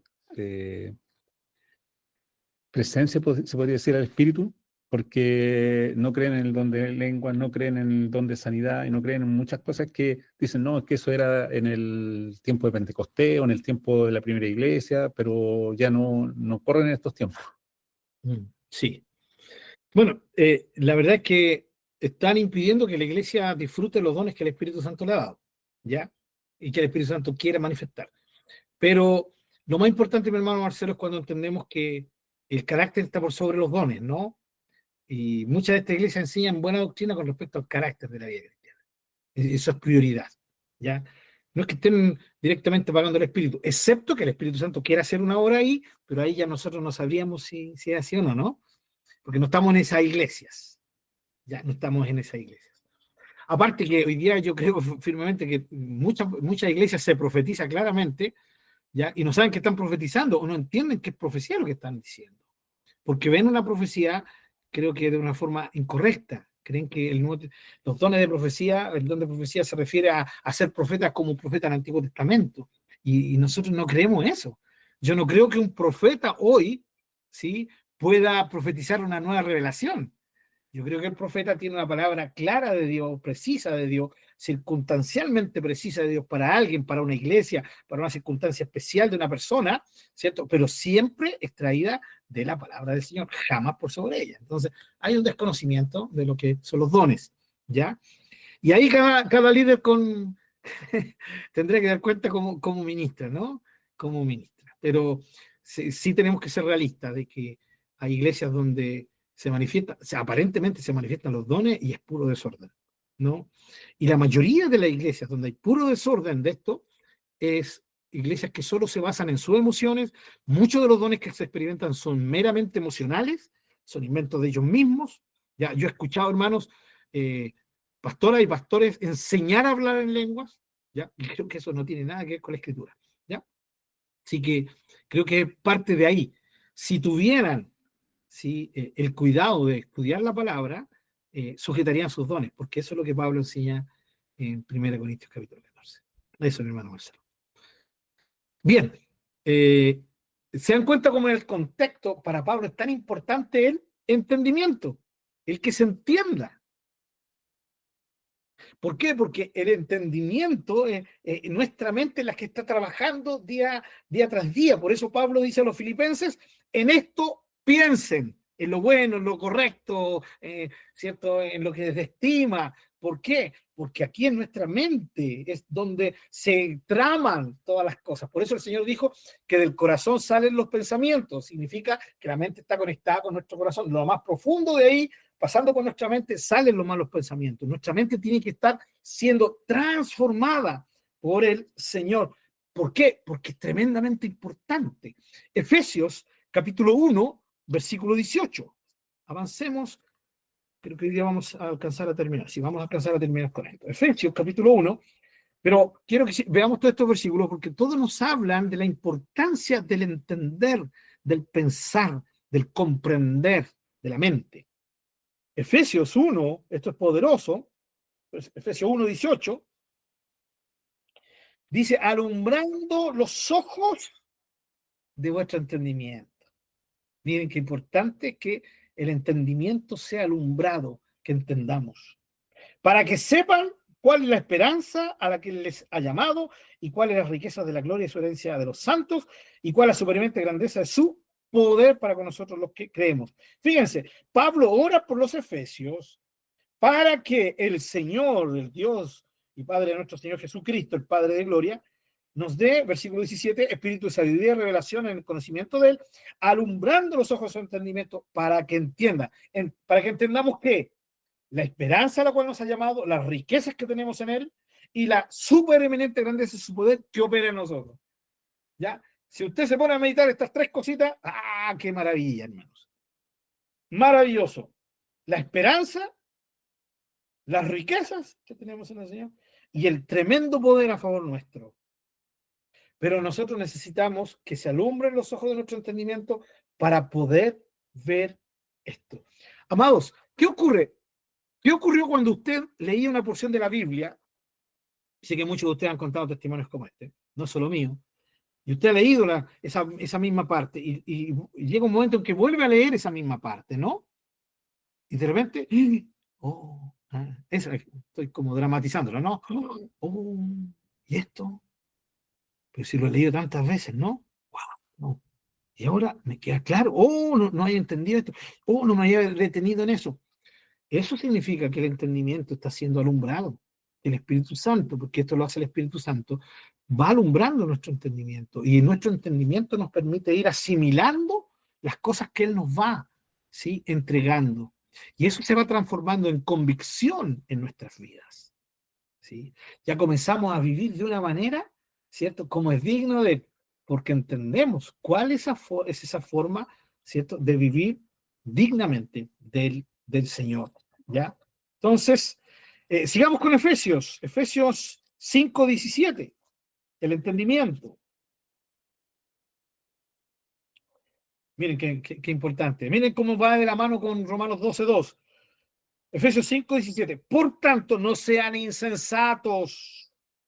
¿Sí? Una persona insensata es todo lo contrario a una persona sabia y entendida. Sino sean entendidos de cuál sea la voluntad del Señor. Romanos 12:2, ¿no? Si no sean transformados en la renovación de su mente, de su entendimiento, para que comprueben cuál es la voluntad del Señor. Sigamos, Colosenses, capítulo 2, Colosenses 2, versículo 2.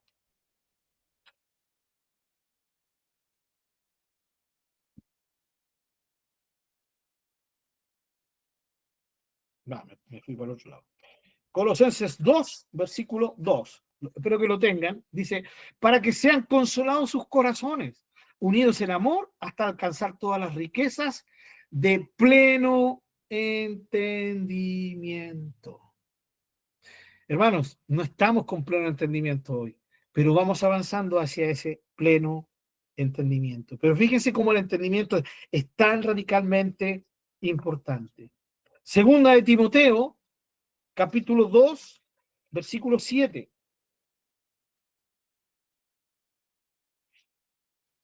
Segunda de Timoteo 2, 7. Miren lo que le dice Pablo, ¿sí?, a su colaborador, a Timoteo.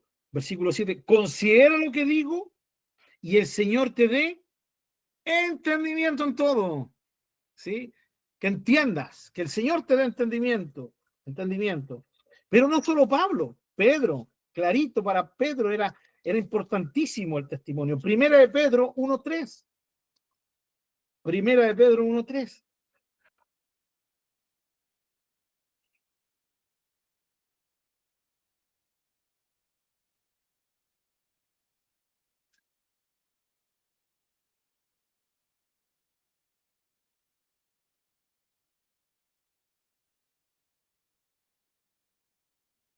A ver, déjeme ver. Oh, es segunda de Pedro.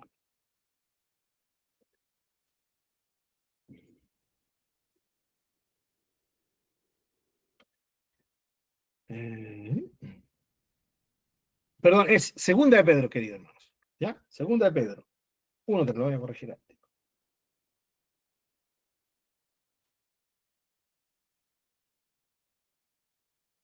Bien.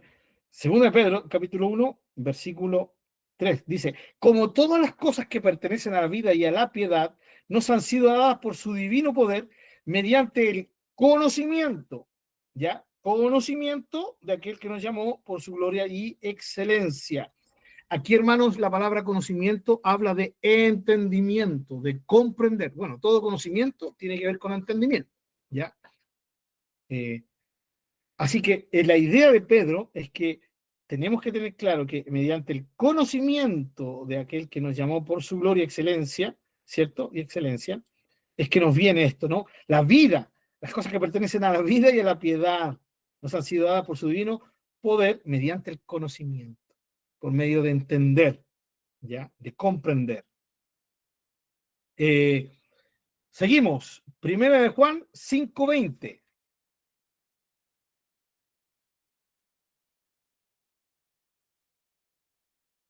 Primera de Juan 5:20.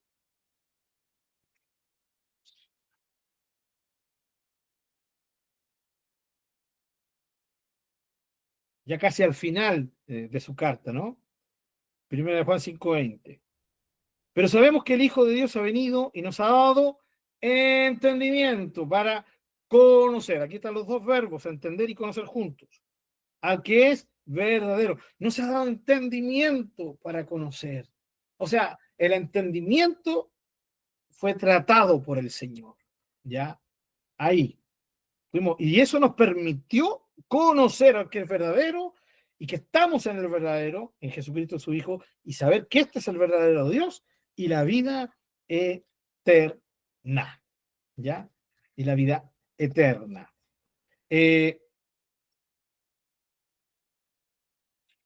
Volvamos un poquito atrás.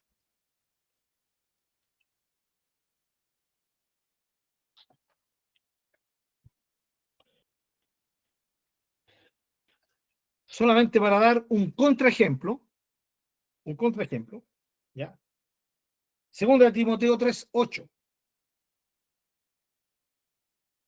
Ojalá que lo tenga. Dice, y de la manera que Janes y Jambres resistieron a Moisés, así también estos resisten a la verdad, hombres corruptos de entendimiento. ¿Sí? Hay un contraejemplo, ¿no? Contraejemplo. Primera de Timoteo, un poquito más atrás también.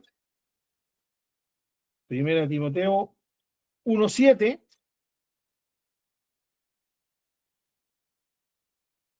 Dice, queriendo ser doctores de la ley sin entender ni lo que hablan ni lo que afirman. Primera de Timoteo 6:5. Estos son contraejemplos, recuerden, ¿no?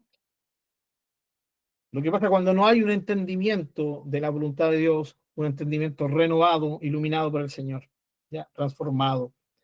6:5, en el mismo 1 Timoteo.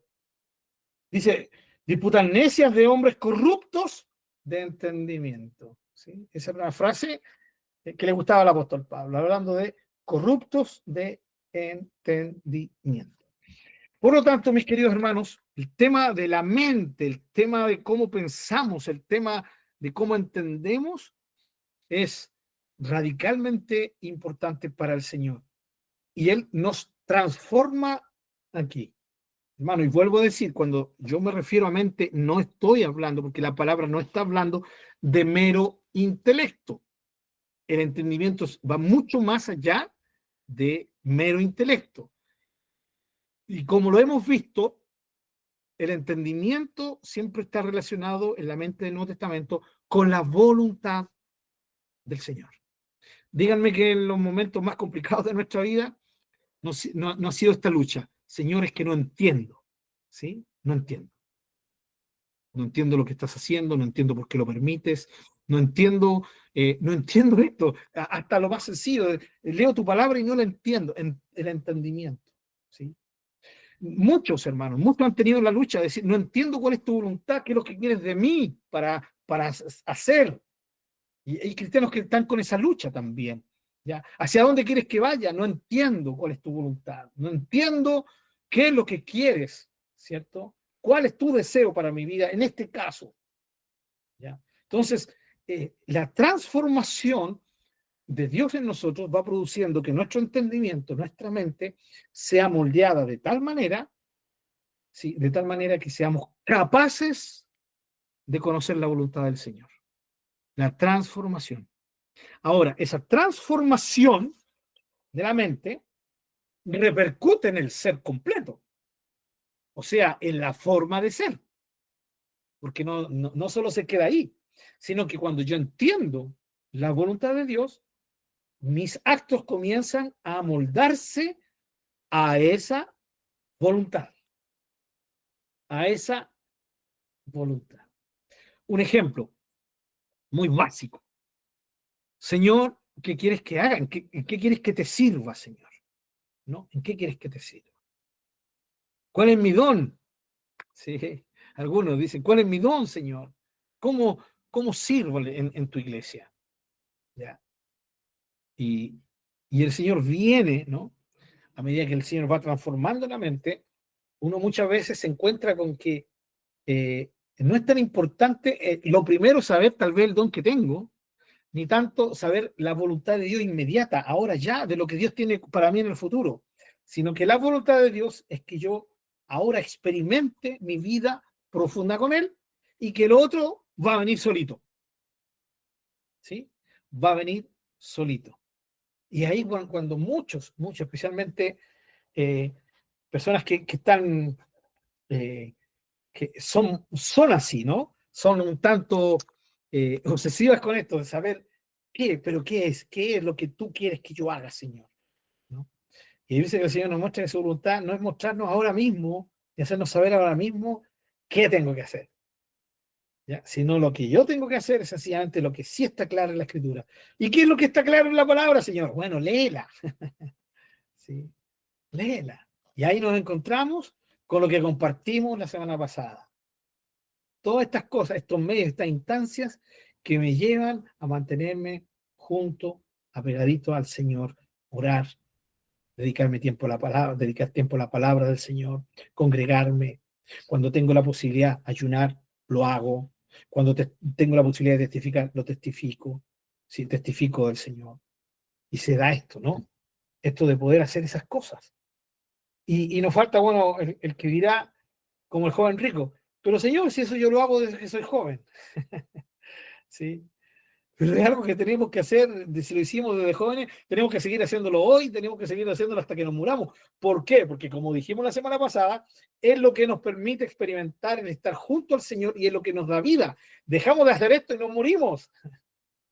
Señor, dejo de hacer esto y me muero. No hay duda de eso. Así que, mis amados hermanos, la idea de la transformación es esa. Pero fíjense, ya, cómo la voluntad de Dios es transformarnos en nuestra mentalidad, en nuestra mente, el cómo entendemos, el cómo vemos la vida, el cómo percibimos ya las cosas que nos ocurren. Todo eso va en la transformación de la mente. Romanos, ¿sí? Un poquito antes de Romanos 12, ya Pablo había hablado del cambio que el Señor quiere hacer nosotros, ¿ya? El cambio que quiere hacer con nosotros. Que Dios nos quiere transformar, nos quiere transformar. Esa es su voluntad. Romanos 8, muy conocido, ¿no? Versículo 29. Lo hemos compartido antes ya en nuestros estudios. Cuando la pregunta del hijo del Señor, de la hija del Señor es, ¿qué quiere el Señor de mí? ¿Cuál es tu propósito conmigo? Y la respuesta del Señor no siempre va a decir, mira, quiero que seas un apóstol, un evangelista, un pastor, ya, hacer esto o que vayas a algún lugar, sino que la primera respuesta del Señor de mostrarnos cuál es su voluntad está clarito en Romanos 8, 29. Dice, porque a los que antes conoció, también los predestinó. ¡Wow! Nos predestinó. ¿Para qué? Para que fuésemos hechos conformes a la imagen de su Hijo, para que él sea el primogénito entre muchos hermanos. Entre muchos hermanos. Conformes a la imagen. Ahí está la palabrita. Conformarnos. Seamos hechos conforme, o sea, con la forma del Señor Jesús. No la forma externa, aunque es interesante saber que cuando el Señor venga, el Señor va a transformarnos, ¿no? Ahí, y nos va a dar un cuerpo semejante al de Jesús. Pero hoy no es corporal, hoy es en carácter, hoy es en la forma de pensar, hoy es en la forma de actuar, conformarnos a la imagen de su Hijo Jesús. De su Hijo Jesús. ¿Sí? Está clarito, ¿no? Entre paréntesis, es interesante que el Señor Jesucristo nos llama a sus hermanos. Volviendo un poquito atrás, ¿se recuerdan cuando hablamos del Padre Espiritual? ¿Sí? En hebreo dice que el Señor no se avergüenza de llamarnos hermanos y que muere por sus hermanos. Aquí dice que seamos, Él sea el primogénito de muchos hermanos. Entonces es más bíblico llamarnos siempre hermanos, si hasta el mismo Señor Jesucristo nos llama a sus hermanos. ¿Sí? Entonces, ¿para qué estarle? Dale con la misma, hermano Pablo. ¿Para qué estarle diciendo ya? Yo no mi papá espiritual. ¿Cierto? Ahora, obviamente, hay gente que lo hace por cariño y en eso no hay ningún problema. Pero el problema está cuando esto comienza a propagarse y ya se dice solo porque, como cierto, porque todos lo hacen, ¿no? Mi padre espiritual, mi madre espiritual, ¿ya? Que no lo son. Vuelvo a decir, se puede ir por un cariño, usted es como mi papá, usted es como mi mamá, ningún problema. Pero hay que ser cuidadoso porque de ahí se puede pasar fácilmente a caer en esto. Cierre paréntesis, ¿ya? El Señor, hasta el mismo Señor Jesucristo nos llama hermanos. Cierre paréntesis y volvemos a la conformación. Vamos ahora a la iglesia, a la poderosa iglesia de los Corintios. 2 Corintios, y ya con esto vamos terminando, mis queridos. Segunda de Corintios. Mi hermano Dani, por favor. ¿Sabe, pastor? Me llamó la atención, es que cuando, cuando llaman hermano, Ujú. sabe que el diablo ha tratado de tergiversar eso.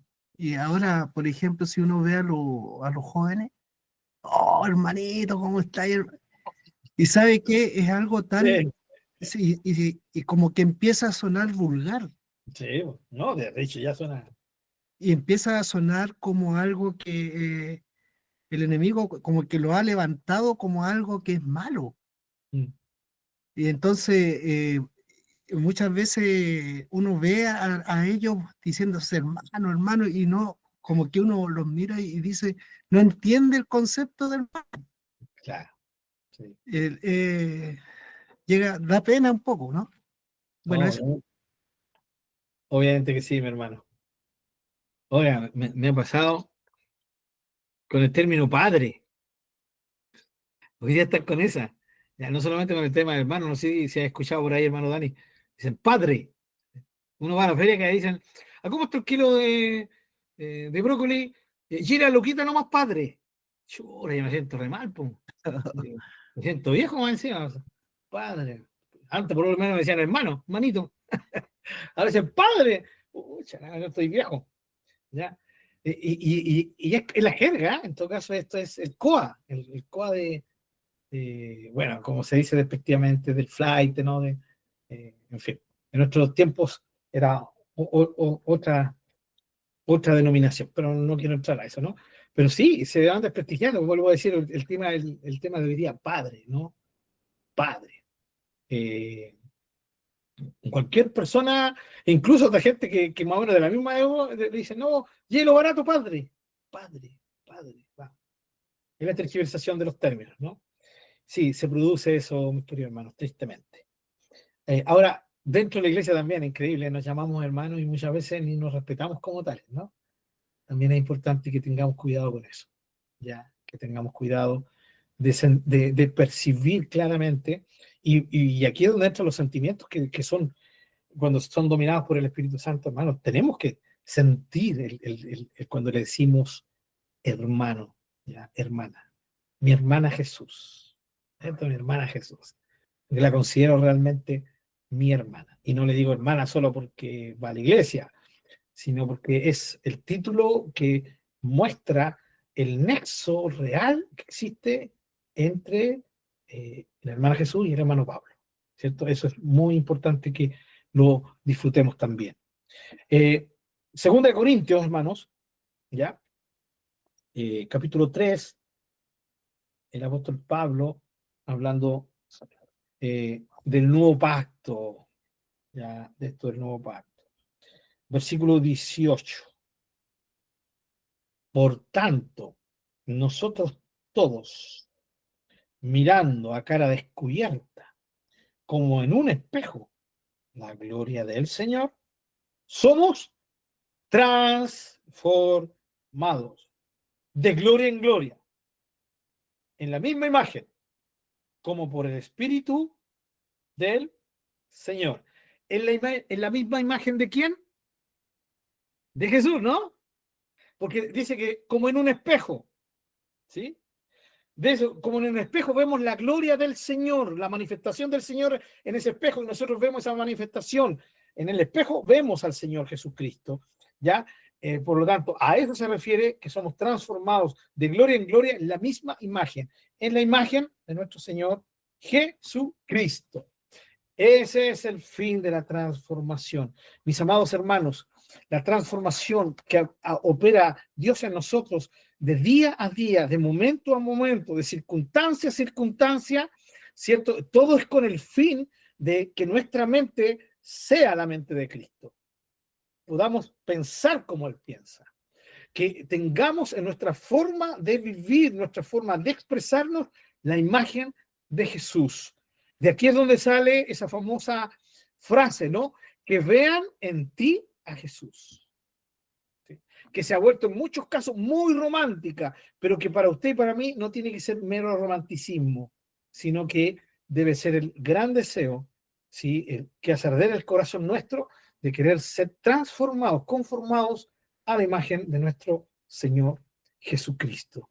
Y esto va de la mano en que nosotros estemos continuamente rindiendo nuestra voluntad al Señor para que el Señor siga ejerciendo esta maravillosa obra en nuestras vidas. De esta manera, nosotros, en la dependencia que tenemos del Señor, ¿sí?, nos acercamos a Él por medio de todos estos actos que tenemos que hacer: orar, la dedicación de tiempo de calidad a la escritura, congregarnos, ayunar, testificar, ¿cierto? Lo hacemos nosotros. Y en la medida también de que nosotros estamos dependiendo del Señor, nos mantenemos rendidos nuestra voluntad a Él, Él opera su gran manifestación en nosotros, que es transformarnos.